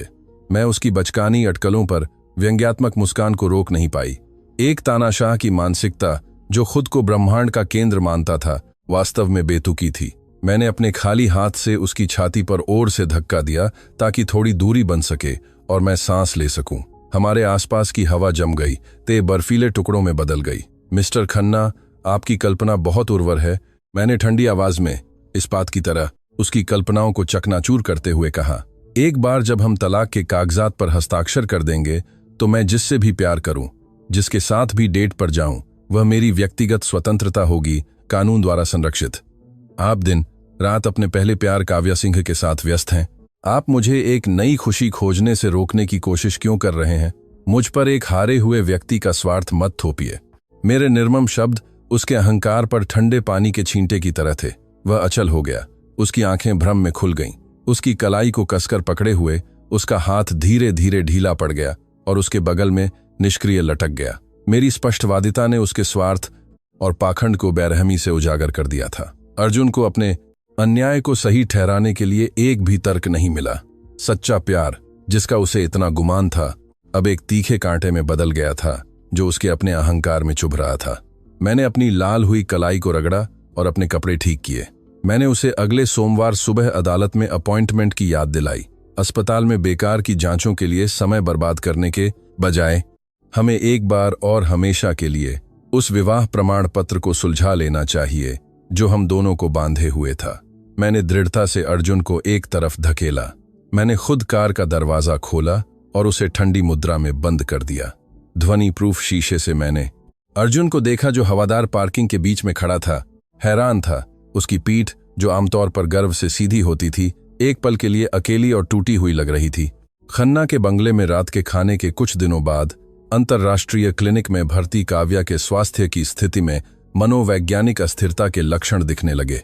रोहन के आंतरिक सिस्टम से मुझे मिली दैनिक रिपोर्टों के अनुसार उसके पैनिक अटैक अधिक बार होने लगे थे। वह चिड़चिड़ी हो गई थी और लगातार कॉल बटन दबाकर अर्जुन से मिलने की मांग कर रही थी। काव्या की चिंता इसलिए थी क्योंकि हाल ही में अर्जुन पारिवारिक मामलों का हवाला देते हुए अस्पताल में कम दिखाई दे रहा था। खासकर श्रीमती खन्ना से मिलने के बाद उसका व्यवहार विचलित और विचारशील हो गया था और उसकी अस्पताल में भर्ती होने के शुरुआती दिनों में जो सतर्क देखभाल उसने दिखाई थी वह पूरी तरह से गायब हो गई थी। एक चतुर स्त्री अंतर्ज्ञान ने उसे बताया कि अर्जुन के दिल में उसकी स्थिति गंभीर रूप से कमजोर हो गई थी। अपने सोने की खान को बनाए रखने और अपनी शक्ति को मजबूत करने के लिए काव्या ने सबसे निचले तरीके का सहारा लेने का फैसला किया। विदेशों में ब्लैक मार्केट में अपने संपर्कों के माध्यम से उसने गुप्त रूप से अत्यधिक शक्तिशाली प्रभाव वाले कैप्सूल में एक सिंथेटिक उत्तेजक का ऑर्डर दिया। यह एक प्रतिबंधित दवा थी, रंगहीन और गंधहीन, जो थे शराब में तुरंत घुल जाती थी और एक वयस्क पुरुष की इच्छा शक्ति को पूरी तरह से पंगु बना सकती थी। उसने दी एलीट क्लब के एक वेटर को रिश्वत देने के लिए एक बड़ी रकम का भुगतान किया, जहां अर्जुन आमतौर पर अपने व्यापारिक भागीदारों के साथ निजी पार्टियां आयोजित करता था। काव्या की योजना अत्यंत चालाक थी। उसने अर्जुन को बिस्तर पर लाने के लिए एक जाल बिछाया और उसके नियंत्रण खोने का फायदा उठाकर गर्भवती हो गई, ताकि खन्ना परिवार को श्रीमती खन्ना के विरोध के बावजूद जल्दबाजी में शादी करने के लिए मजबूर कर सके। एक सप्ताहांत की रात रोहन और मैं जर्मनी से उच्च तकनीक वाले चिकित्सा उपकरणों के एक आपूर्तिकर्ता के साथ बैठक कर रहे थे। बैठक का स्थान संयोग से दी एलीट क्लब का विप लाउंज निकला। शोरगुल वाले और चमकदार एलिसियम के विपरीत एलीट क्लब एक निजी जगह थी जिसे क्लासिक और महंगे स्टाइल में सजाया गया था, जिसमें नरम जैज संगीत और पीली हल्की रोशनी थी। मैंने एक काला ब्लेजर सूट पहना था, बिल्कुल गंभीर और पेशेवर लग रही थी। नई पीढ़ी के कृत्रिम हृदय प्रणाली की आपूर्ति के लिए बातचीत काफी अच्छी चल रही थी। जब जर्मन साथी एक कॉल का जवाब देने के लिए थोड़ी देर के लिए अनुपस्थित हो गया तो रोहन भी खिंचा और कहा कि वह बाथरूम जा रहा है। मैंने सिर हिलाया और शीशे की मेज पर अकेली बैठी, थोड़ा पानी पीती हुई और उदासीनता से केंद्रीय बार को देखती हुई। बार में नियॉन रोशनी से चमकदार मेरा ध्यान एक संदिग्ध वेटर पर केंद्रित हो गया। उसने क्लब की यूनिफॉर्म पहनी थी, लाल किनारों वाली एक वेस्ट, और वह लगातार चारों ओर देख रहा था, बहुत घबराया हुआ व्यवहार कर रहा था।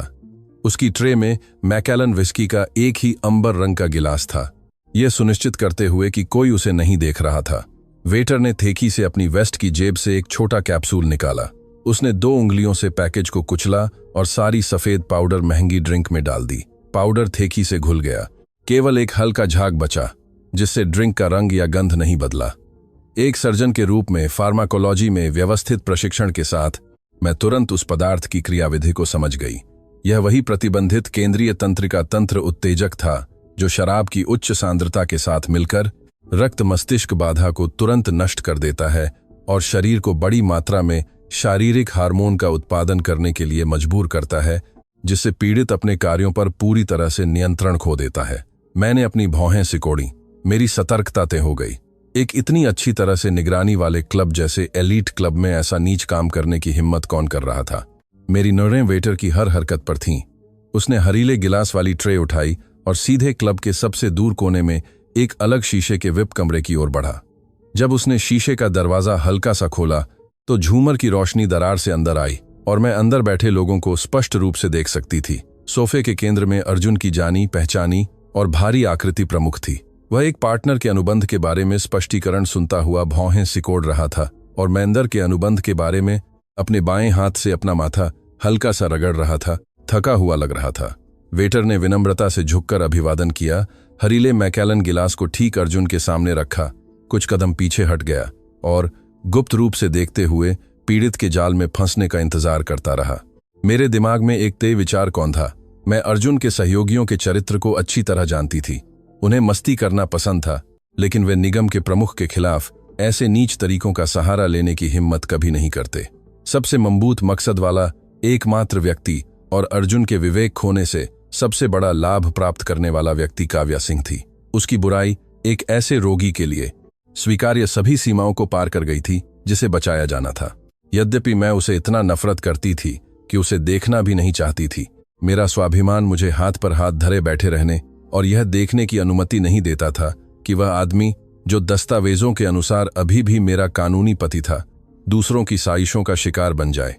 इसके अलावा अगर उस रात अर्जुन के साथ कुछ अप्रिय होता तो कल प्रेस में सुर्खियां छा जातीं, जिससे दोनों परिवारों की प्रतिष्ठा घोटाले के कीचड़ में घसीटी जाती। मैं दृढ़ता से उठी, अपनी कॉलर ठीक की ओर थे, लेकिन दृढ़ कदमों से शीशे के कमरे की ओर बढ़ी। अब समय आ गया था कि मैं व्यक्तिगत रूप से किसी तीसरे पक्ष की गंदी साजिश को विफल करूं। मैंने शीशे के दरवाजे को ओर से धक्का दिया। हैंडल के सूखे टकराने से अंदर बैठे सभी लोग चौंक गए और मुड़ गए। सहयोगियों की भ्रमित नजरों को अनदेखा करते हुए मैं बिजली की गति से सीधे अर्जुन की ओर बढ़ी। पास खड़ा वेटर पीला पड़ गया और मुझे रोकने की कोशिश की, लेकिन मेरी तह नजर के नीचे लकवाग्रस्त हो गया।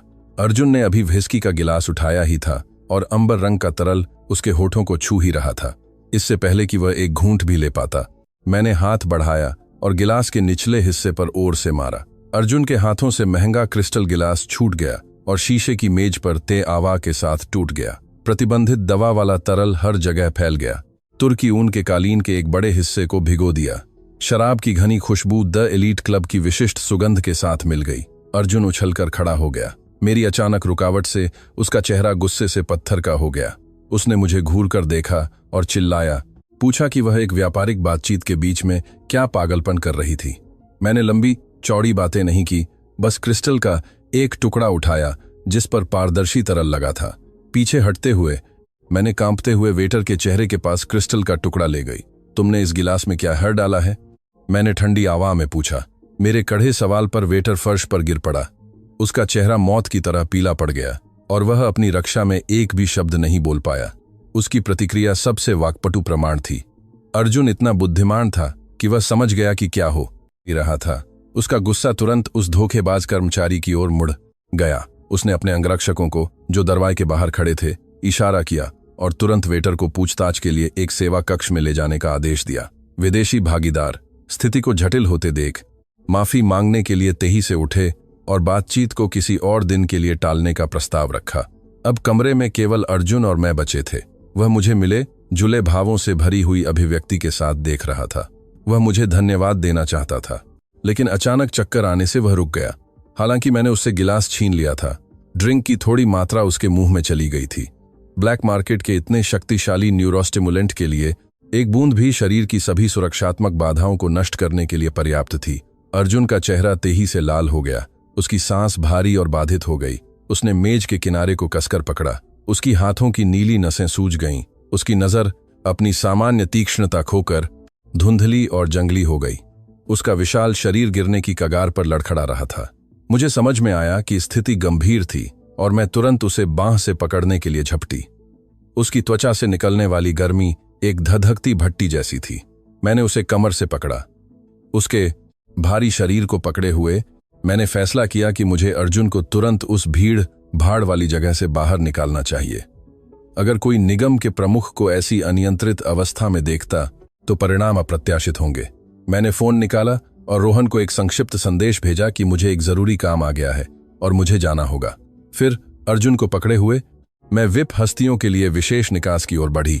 वह दरवाजा सीधे भूमिगत पार्किंग की ओर जाता था। लिफ्ट से मैबाग तक की दूरी मुझे अंतहीन लंबी लगी। दवा का असर तय होता जा रहा था। अर्जुन की समझ के बचे हुए अवशेषों को पूरी तरह से जला रहा था। उसे अब अपने आसपास क्या हो रहा था इसका भी पता नहीं था। नम भूमिगत पार्किंग के अंधेरे में अर्जुन अचानक मुड़ गया और मुझे एक ठंडे कंक्रीट के खंभे से चिपका दिया। एक ऐसे आदमी की ताकत जिसने पूरी तरह से अपना होश खो दिया था, मेरी प्रतिरोध से कहीं अधिक थी। उसने अपना चेहरा मेरी गर्दन में गाड़ दिया, मेरी गंध को तेजी से सूंघ रहा था। कपड़े धोने वाले डिटर्जेंट और एक हल्की चिकित्सा कीटाणुनाशक की खुशबू का मिश्रण।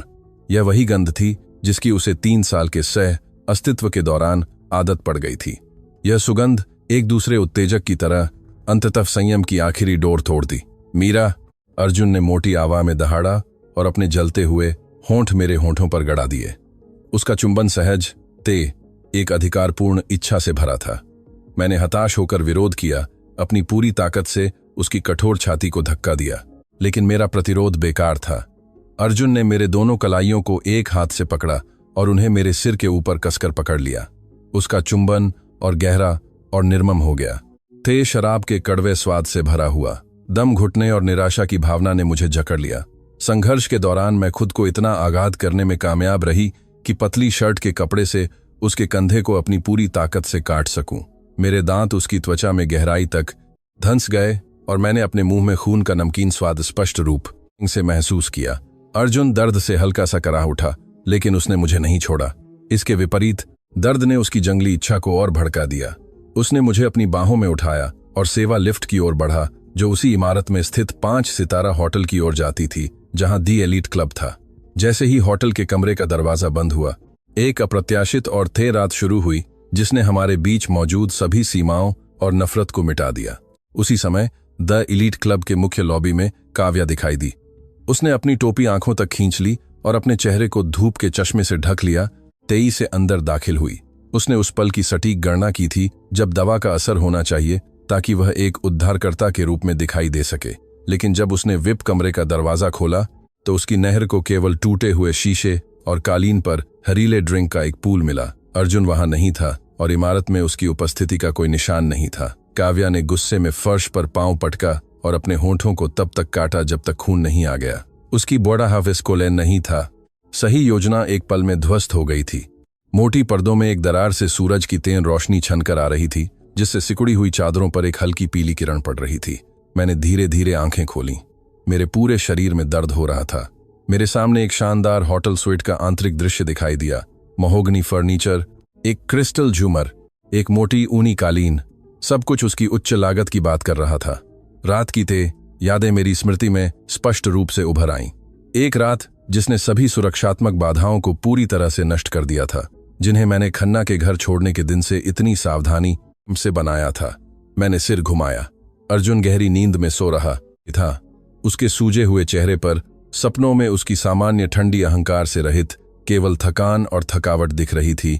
जब प्रतिबंधित दवा का असर पूरी तरह से खत्म हो गया था, चादर उसकी कमर तक सरक गई थी, जिससे उसका मांसपेशीय धड़ दिख रहा था। दाहिनी कॉलर बोन के पास गहरे काटने के निशान की जगह पर खून जम गया था। वह निशान बहुत स्पष्ट था। यह मेरे हताश प्रतिरोध का संकेत था और उस कमरे में मेरी उपस्थिति का एकमात्र प्रमाण था। पिछली रात मैंने खुद को कमोरी या घबराहट की इजाजत नहीं दी, जैसा कि एक युवा लड़की करती। एक सर्जन का तर्क तेजी से हावी हो गया। मैंने सावधानी से चादर हटाई। मैं बिस्तर से उठी। फर्श पर बिखरे कपड़ों को इकट्ठा करते हुए मैंने तेजी से कपड़े पहने। मैं बाथरूम में गई और ठंडे पानी से अपना चेहरा धोया। खुद को अधिकतम हद तक शांत करने की कोशिश कर रही थी। शीशे में अपनी पीली परछाई को देखते हुए मैं खुद को दोहरा रही थी कि यह केवल रासायनिक पदार्थों की क्रिया से उत्पन्न एक शारीरिक घटना थी। इसका कोई भावनात्मक महत्व नहीं था और यह तलाक के बारे में मेरे फैसले को बिल्कुल भी नहीं बदलेगी। बाथरूम से बाहर निकलते हुए मैंने अपना बैग उठाया और शांत गलियारे में निकल गई। लिफ्ट में प्रवेश करते ही मैंने तुरंत किकू को एक एन्क्रिप्टेड कॉल की, जो दी एलीट क्लब का मालिक और रोहन का पार्टनर था। क्लब की सुरक्षा प्रणाली का प्रभारी था। यथासंभव शांत आवाज में मैंने उससे अपने मुख्य प्रशासक अधिकारों का उपयोग करके कल रात 10 बजे से आज सुबह 5 बजे के बीच की अवधि के लिए दूसरे बेसमेंट के गलियारे और होटल की लिफ्ट के सभी निगरानी कैमरों की रिकॉर्डिंग को पूरी तरह से मिटाने के लिए कहा। किकू ने आदेश मिलते ही डेटा को अपरिवर्तनीय रूप से मिटाने का ऑपरेशन तुरंत निष्पादित कर दिया। अर्जुन को पकड़े हुए मैं कैसे होटल में ऊपर गई, इसके सभी निशान इस दुनिया से हमेशा के लिए मिटा दिए गए। मेरे जाने के 1 घंटे बाद अर्जुन धीरे धीरे उठा। उसे तेज सिरदर्द के कारण भौहें सिकोड़ी, जो उत्तेजक दवा का एक साइड इफेक्ट था। उसने अपनी कनपटियों को धीरे से मालिश किया। पिछली रात की यादों के टुकड़ों को फिर से जोड़ने की कोशिश कर रहा था। उसे स्पष्ट रूप से याद था कि वेटर ने उसकी ड्रिंक में कुछ डाला था और मीरा ने गिलास फेंककर उसे कैसे बचाया था। लेकिन उसके बाद जो कुछ भी हुआ वह घने कोहरे में डूबा हुआ था। अर्जुन बैठ गया जब चादर सरक गई। एयर कंडीशनर की ठंडी हवा ने उसकी नग्न त्वचा को छुआ। उसकी नखरें खाली कमरे में घूम गईं। उसके अलावा कोई नहीं था। उसके कपड़े फर्श पर बिखरे थे और सिकुड़ी हुई तकिए पर एक हल्की स्त्री सुगंध बची थी। उस खालीपन ने तुरंत उसकी आत्मा में एक गहरा भ्रम पैदा कर दिया। अचानक उसे दाहिने कंधे में तेज दर्द महसूस हुआ। अर्जुन ने सिर झुकाया और जम गया। उसके कंधे पर एक स्पष्ट और गहरा काटने का निशान था। खून पहले ही जम गया था, लेकिन काटने की जगह अभी भी लाल और सूजी हुई थी। वह बाथरूम में भागा और बड़े शीशे के सामने खड़ा हो गया। चोट को बेहतर देखने के लिए मुड़ा। जिस क्षण उसने शीशे में काटने का निशान देखा, उसके शरीर में कंपी दौड़ गई। पिछली रात की त्वचा का एहसास उसे गहराई तक झकझोर गया। वह जुनून, वह गंध, वह हताश प्रतिरोध और सबसे ऊपर वह पूर्ण विलय का एहसास। यह वही एहसास था जो 3 साल पहले की उस मनहूस रात को हुआ था। वह रात जब वह अपने प्रतिद्वंद्वियों द्वारा हर दिए जाने के बाद मान बैठा था कि उसे बचाने वाली महिला काव्या थी। अर्जुन की पुतलियां तेजी से सिकुड़ गईं। उसकी सांस रुक गई। पिछले 3 सालों से उसे दृढ़ता से विश्वास था कि काव्या उसकी उद्धारकर्ता थी, वह महिला जिसे उसने उस अराजक रात में अपनी वर्जिनिटी दी थी। लेकिन अब उसके कंधे पर काटने का निशान एक मास्टर की तरह एक दबी हुई सच्चाई का दरवाजा खोल गया। अर्जुन को याद आने लगा कि 3 साल पहले सुबह उठने पर उसने काव्या को अपने बगल में रोते हुए देखा था, लेकिन उसके शरीर पर जुनून या थकान की एक भी निशानी नहीं थी। और जो अधिक भयानक था, उस रात की महिला ने उसे एक अजीब तरह से परिचित एहसास दिया था। वही एहसास जो काव्या ने तब भी जब वे अंतरंग थे उसे कभी नहीं दिया था। अर्जुन के हाथ होड़ से सिंक से चिपक गए। उसने उसे इतनी तेजी से पकड़ा कि उसके पोर सफेद पड़ गए। एक भयानक संदेह अहंकारी अरबपति की आत्मा में पैदा हुआ और अनियंत्रित रूप से बढ़ने लगा।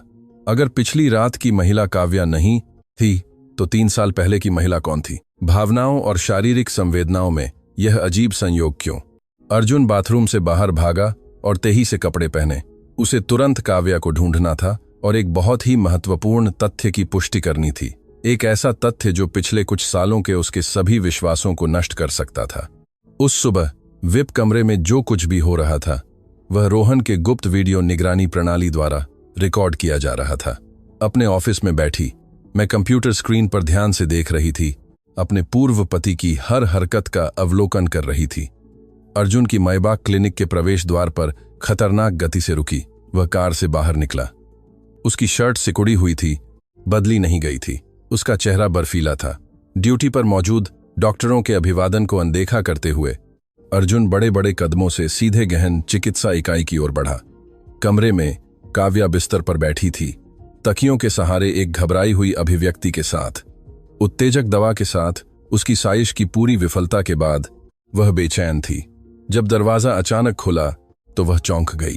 थके हुए अर्जुन को देखकर काव्या ने तुरंत अपनी प्रथम श्रेणी की अभिनेत्री की क्षमताओं का प्रदर्शन किया। कुछ आंसू बहाए, बिस्तर से उतरी और लड़खड़ाते हुए उसकी बाहों में गिर गई। काव्या ने अर्जुन की कमर को कसकर गले लगाया और सिसकते हुए अपना पाखंडी विलाप शुरू किया। उसने झूठ बोला कि पिछली रात वह चिंतित होकर अस्पताल से भाग गई थी और उसे ढूंढने के लिए द एलीट क्लब गई थी। उसने एक कहानी गढ़ी कि कैसे उसने उसे पूरी रात ठंडी भूमिगत पार्किंग में इंतजार किया था, लेकिन उसकी परछाई भी नहीं देखी थी। काव्या के शब्दों में अपमान और गहरा प्यार झलक रहा था, जैसा कि उसने एक शुद्ध और निर्दोष महिला की छवि के अनुरूप दिखाने की पूरी कोशिश की थी। अर्जुन ने उसे हमेशा की तरह गले नहीं लगाया, बल्कि अचल रहा। उसकी लंबी बादामी आंखें काव्या के सिर के ऊपरी हिस्से पर टिकी थीं। उनमें एक ठंडी अवलोकन और गणना थी। स्क्रीन के माध्यम से मैंने उसके चेहरे के भाव में बदलाव को स्पष्ट रूप से देखा। उसने उन मगरमच्छ के आंसुओं को नहीं निगला था। संदेह उसकी आत्मा में गहराई तक जड़ें जमा चुका था। उसे व्यापार जगत के एक निर्मम शिकारी का रूप वापस दे रहा था। अर्जुन ने काव्या को धीरे से वापस बिस्तर पर बैठाया। उसने कहा कि उसकी अस्पताल की पोशाक तय हरकतों से अव्यवस्थित हो गई थी। अर्जुन का बड़ा हाथ उठा और जानबूझकर उसके ढीले पजामा का कॉलर हटा दिया। उसका दाहिना कंधा और कॉलर बोन का कुछ हिस्सा फ्लोरोसेंट ट्यूबों की तय रोशनी में पूरी तरह से उजागर हो गया। बेदाग, सफेद और चिकनी त्वचा जुनून की रात का कोई निशान नहीं, न कोई काटने का निशान, न कोई खरोंच। लेकिन सबसे महत्वपूर्ण बात, अर्जुन की नज़रें लंबे समय तक काव्या के कंधे के गड्ढे पर टिकी रहीं। वह बिल्कुल खाली था। 3 साल पहले की एक जीवंत स्मृति उसके दिमाग में उभर आई, उसकी इच्छा शक्ति को पूरी तरह से चकनाचूर कर दिया। उस मनहूस रात में जब उसके चुंबन ने अज्ञात महिला के कंधे को छुआ था, उसे कॉलर बोन के ठीक नीचे एक छोटा लाल तिल स्पष्ट रूप से याद था। आज सुबह होटल के बाथरूम के शीशे में पिछली रात की महिला के काटने के निशान को फिर से देखकर वह लाल तिल फिर से स्पष्ट रूप से उसकी आंखों में आ गया था। लेकिन उसका पहला प्यार, उसके दिल में अंकित काव्या सिंह में वह विशेष निशान नहीं था। जो स्पष्ट सच्चाई उसके सामने खुल रही थी, उसने उसके दिल में उस देवी की मूर्ति को तोड़ दिया। 3 साल का बड़ा धोखा बेरहमी से बेनकाब हो गया था। सच्ची उद्धारकर्ता को उसने ठुकरा दिया था, जबकि धोखेबाज को सावधानी से संरक्षित किया गया था और यहां तक कि एक कानूनी शादी की कीमत पर भी बचाव किया गया था। इस्तेमाल किए जाने और धोखा दिए जाने की भावना से अर्जुन का सीना भारी हो गया। काव्या आदमी के मूड में अचानक बदलाव महसूस करते हुए तेजी से अपना कॉलर ठीक किया और भ्रमित होकर पूछा, क्या हुआ? अर्जुन ने हवा में लटकते हुए हाथ को नीचे किया और धीरे धीरे सीधा हुआ। उसने काव्या को एक अजनबी की तरह देखा, एक बर्फीली नहर से, जिससे उसे रोंगटे खड़े हो गए। न कोई डांट का शब्द, न कोई आरोप का शब्द। अर्जुन की भयानक खामोशी उस झूठी के लिए सबसे क्रूर मौत की सा थी। वह दृढ़ता से मुड़ा और बाहर निकल गया, काव्या की हताश चीखों को अनदेखा करते हुए। कमरे का दरवाजा जोर से बंद हो गया। इस पाखंडी प्रेमिका की शक्ति की आखिरी उम्मीदों को 4 दीवारों में कैद कर दिया। अस्पताल से बाहर निकलते हुए अर्जुन ने तुरंत अपने सहायक को इस्पात की आवा में फोन किया। उसने आदेश दिया कि पिछली रात के वेटर की पूछताछ के परिणाम तुरंत उसके निजी ईमेल पर भेजे जाएं। 5 मिनट भी नहीं बीते थे कि नोटिफिकेशन की आवा आई। कार में बैठा अर्जुन ने संलग्न फाइल खोली। दी एलीट क्लब की सुरक्षा सेवा की विस्तृत मिनट दर मिनट रिपोर्ट ने काव्या सिंह का असली चेहरा पूरी तरह से उजागर कर दिया। वेटर का बयान इलेक्ट्रॉनिक सबूतों से पूरी तरह मेल खाता था। निगरानी कैमरों की रिकॉर्डिंग में काव्या को एक अलग कैफे में उससे मिलते हुए दवा देने के लिए दिखाया गया था। एक बैंक स्टेटमेंट से पता चला कि हर देने की घटना से ठीक पहले काव्या के नाम पर एक खाते से 50,000 यूरो लगभग 45 लाख रुपए धोखेबाज वेटर के खाते में स्थानांतरित किए गए थे। गर्भवती होने और शादी को मजबूर करने की साजिश, नीच तरीके, दूसरों के विश्वास को रौंदते हुए, सब कुछ स्पष्ट रूप से प्रलेखित था। अर्जुन ने फोन को ओर से सह चालक की सीट पर फेंक दिया। अत्यधिक क्रोध और पछतावे ने उसके अहंकार पर प्रहार किया। पहेली के सभी टुकड़े अपनी जगह पर आ गए। वह जो पिछली रात क्लब में थी, जिसने बहादुरी से हरीला गिलास फेंका था, वह जिससे कपड़े धोने वाले डिटर्जेंट की जानी पहचानी खुशबू आ रही थी और जिसके कंधे पर एक लाल तिल था, केवल एक व्यक्ति, मीरा शर्मा, उसकी कानूनी पत्नी, जिसे उसने हाल ही में तलाक के कागजात पर हस्ताक्षर करने के लिए मजबूर किया था, और वही महिला जिसने 3 साल पहले की उस मनहूस रात में उसे अपने प्रतिद्वंद्वियों के हाथों से बचाया था। 3 सालों से उसने अपनी सच्ची उद्धारकर्ता के साथ क्रूरता से व्यवहार किया था और बदले में उसे केवल ठंडी उदासीनता और तलाक के कागजात मिले थे। अर्जुन ने तुरंत कार चालू की। मयबाक हवा को चीरते हुए उस क्लिनिक की ओर तेजी से बढ़ा जहां रोहन और मैं काम करते थे। आज मेरी सर्जरी विभाग के प्रशासनिक कार्यालय में ड्यूटी थी। लिफ्ट से बाहर निकलते ही मैंने अर्जुन को गलियारे में इंतजार करते देखा। उसका चेहरा बुरी तरह से मुरझाया हुआ था। उसकी आंखों के नीचे गहरे घेरे थे। उसकी दाढ़ी नहीं बनाई गई थी और उसकी निगाहें पूरी तरह से खाली थीं। पिछली रात निस्संदेह उसके लिए सबसे बुरा नरक था। मुझे कोई दिलचस्पी नहीं थी कि काव्या अस्पताल के बिस्तर पर जीवन से चिपकी हुई थी या मर चुकी थी। मैंने अर्जुन के चेहरे पर दिख रहे गहरे पछतावे को पूरी तरह से अनदेखा कर दिया। मैं उसके पास से गुजरी और सीधे कॉन्फ्रेंस रूम की ओर बढ़ी। तुमने मुझे क्यों नहीं बताया? तुमने 3 साल तक सच्चाई क्यों छिपाई? उस रात की महिला तुम थी, है ना? अर्जुन दहाड़ा। उसकी आवाज़ में दर्द और गहरा पछतावा मिला हुआ था। मैंने उसे तेजी से धक्का दिया और सुरक्षित दूरी बनाए रखने के लिए एक कदम पीछे हट गई। मैंने अपनी बाहें मोड़ लीं और उसे एक पूर्ण अजनबी की तरह ठंडी और उदासीन अभिव्यक्ति के साथ देखा। मिस्टर खन्ना, इतने अभिमानी मत बनो, मैंने सबसे क्रूर शब्दों में जवाब दिया। मैंने आपको सच्चाई इसलिए नहीं बताई क्योंकि मुझे आपकी जिम्मेदारी की जरूरत नहीं थी। 3 साल पहले आप ही थे जिसने गलत व्यक्ति को चुना और बचाव और प्यार का नाटक अकेले किया। पिछले 3 सालों में मैंने अपनी युवा मूर्खता के लिए बहुत कुछ चुकाया है। अब हम एक दूसरे के हणी नहीं हैं। मेरी उदासीनता ने अर्जुन को लकवाग्रस्त कर दिया। वह एक कदम आगे बढ़ा, मेरे चेहरे को छूने की कोशिश कर रहा था, अपनी गलतियों और अपनी मूर्खता को समझाने की कोशिश कर रहा था। उसने स्वीकार किया कि उसे काव्या ने धोखा दिया था, कि उसने मेरे साथ अन्याय किया था। उसने मुझसे तलाक के कागजात रद्द करने और उसे मुझे हुए सभी दर्द को सुधारने का एक मौका देने की विनती की। मैं मुस्कुराई। उसका देर से पछतावा मेरे बर्फीले दिल के लिए कोई मूल्य नहीं रखता था।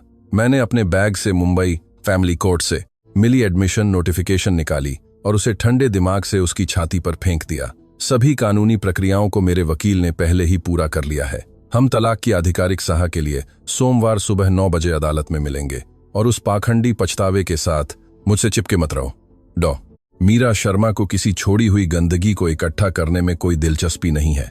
यह कहकर मैं दृढ़ता से मुड़ी, अपने ऑफिस में गई और दरवाजा ओर से बंद कर दिया। ताले की ठंडी क्लिक की आवाज आई।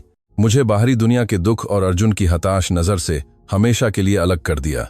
सच्चाई उजागर हो चुकी थी। सभी आई पर बिंदी लगा दी गई थी।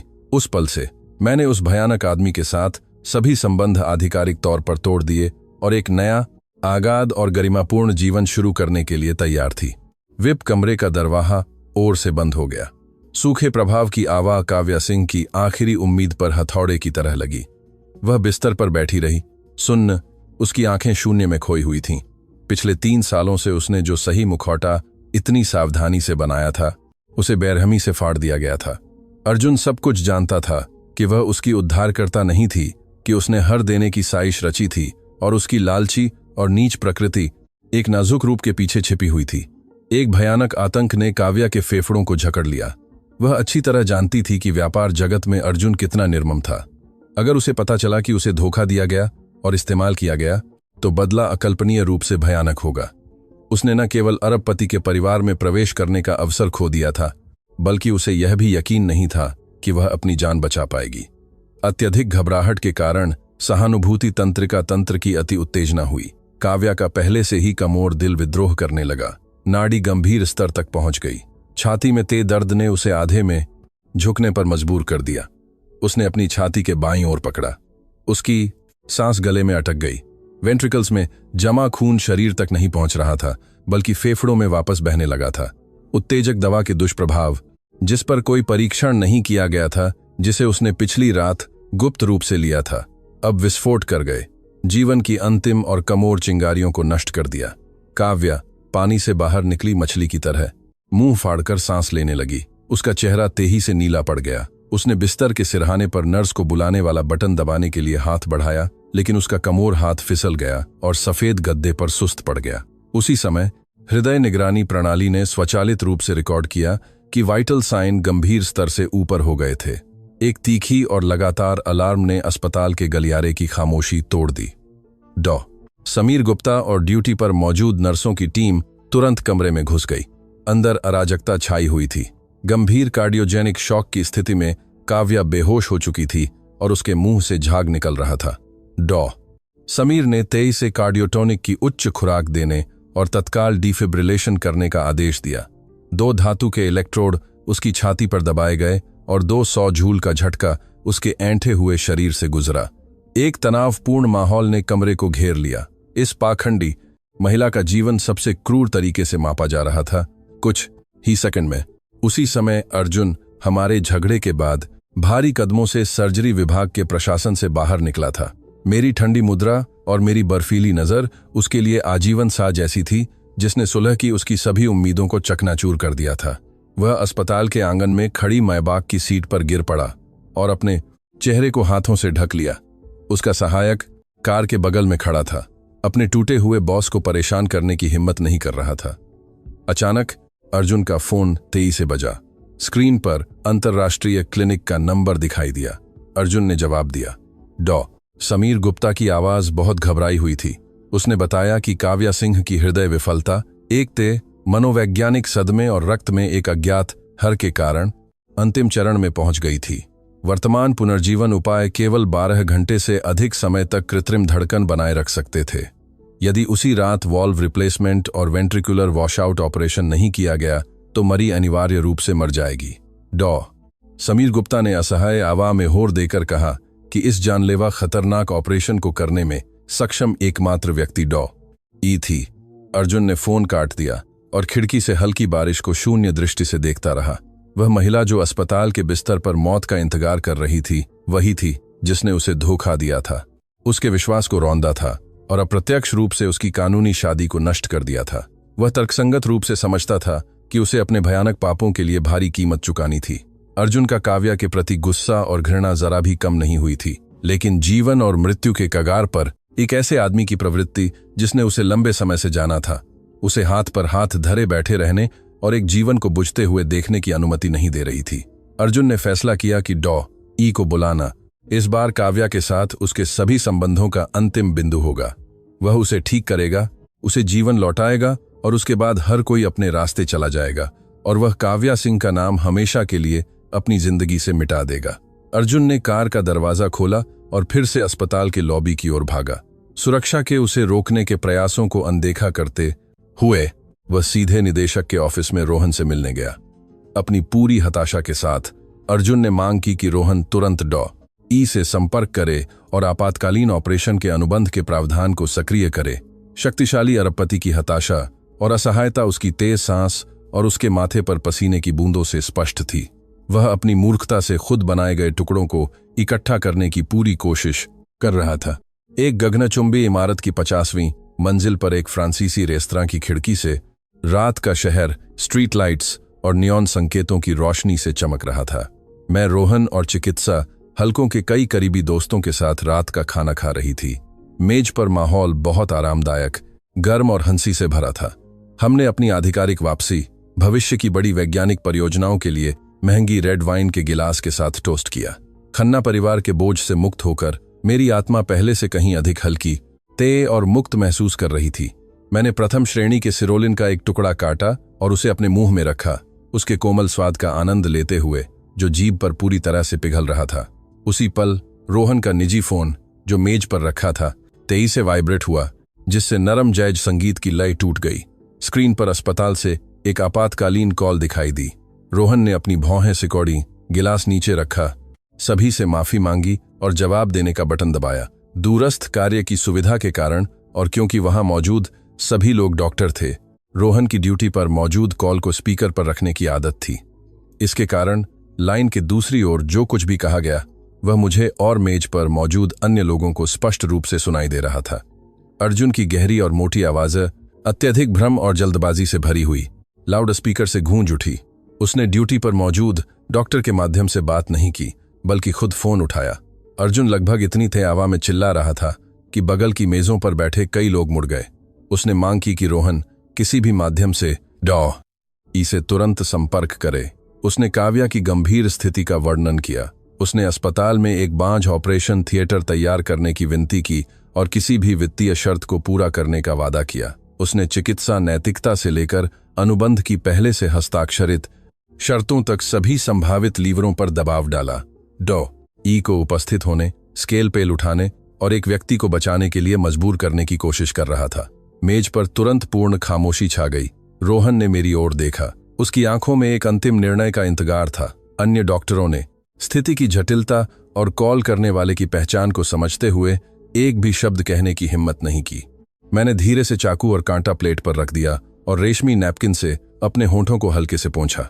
अर्जुन की हताश आवाज जो छोटे फोन से आ रही थी मेरे दिल में जरा भी हलचल पैदा नहीं कर पाई। अब मेरे लिए काव्या और अर्जुन दोनों केवल महत्वहीन नाम थे। पाप, झूठ और धोखे से भरे लोग। ऐसे लोग जो न तो एक डॉक्टर की दया के पात्र थे और न ही सहानुभूति के। मैंने हाथ बढ़ाया और रोहन का फोन अपने पास खींच लिया। मैंने वॉइस डिस्टॉर्टर का इस्तेमाल नहीं किया, जैसा कि मैं डॉ ई की भूमिका निभाते समय करती थी। अपनी खुद की आवाज में बहुत परिचित, लेकिन एक ठंडी दृढ़ता, एक सर्जन की तीक्ष्णता और स्पष्टता से भरी हुई। मैंने माइक्रोफोन में स्पष्ट रूप से बोला, मिस्टर खन्ना, आपको चिल्लाने की जरूरत नहीं है। श्रीमती सिंह की इलेक्ट्रोकार्डियोग्राम रिपोर्ट अभी मेरे सर्वर पर स्वचालित रूप से भेज दी गई है। उन्होंने खुद ब्लैक मार्केट में एक शक्तिशाली न्यूरो और कार्डियोस्टिमुलेंट लिया था।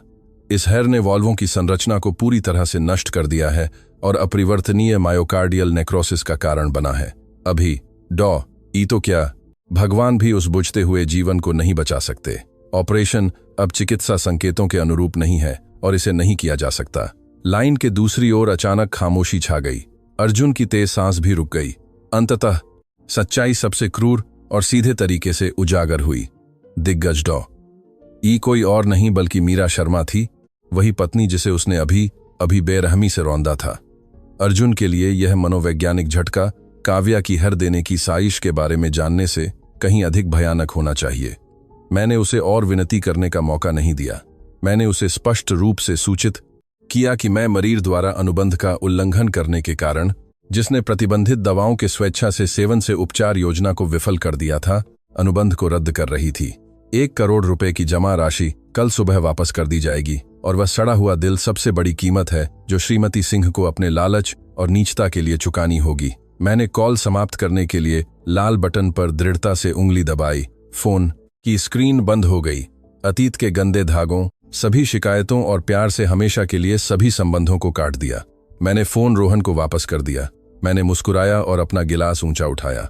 मेज पर सभी मेरे हाव भाव को समझ गए और एक साथ टोस्ट किया, जिससे एक सा और सुखद आवा आई। शानदार रात का खाना खुशी के माहौल में जारी रहा।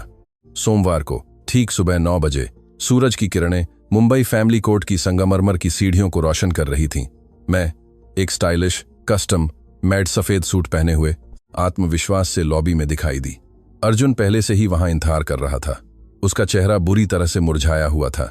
उसकी आंखों के नीचे गहरे घेरे थे, दाढ़ी नहीं बनाई गई थी और उसकी नोहरें पूरी तरह से खाली थीं। पिछली रात निस्संदेह उसके लिए सबसे बुरा नरक था। मुझे कोई दिलचस्पी नहीं थी कि काव्या अस्पताल के बिस्तर पर जीवन से चिपकी हुई थी या मर चुकी थी। मैंने अर्जुन के चेहरे पर दिख रहे गहरे पछतावे को पूरी तरह से अनदेखा कर दिया। मैं उसके पास से गुजरी और सीधे कोर्टरूम की ओर बढ़ी। जज की सख्त निगरानी में एक कोरे काले और सफेद कागज पर 2 दृढ़ हस्ताक्षर किए गए। दस्तावेज पर एक लाल मुहर ओरदार आवाज के साथ गिरी। 3 साल की दर्दनाक और एक नाटक जैसी शादी आधिकारिक और स्थायी रूप से समाप्त हो गई थी। कोर्ट भवन से बाहर निकलते हुए मैंने अपना सिर ऊंचा रखा, अपने चमकदार और मुक्त आकाश को देखा। अपने पीछे मैंने एक ऐसे आदमी को छोड़ दिया जिसने अपनी बाकी जिंदगी अपराधबोध के बोझ तले जिएगा, आत्म निंदा और पछतावे में डूबा रहेगा।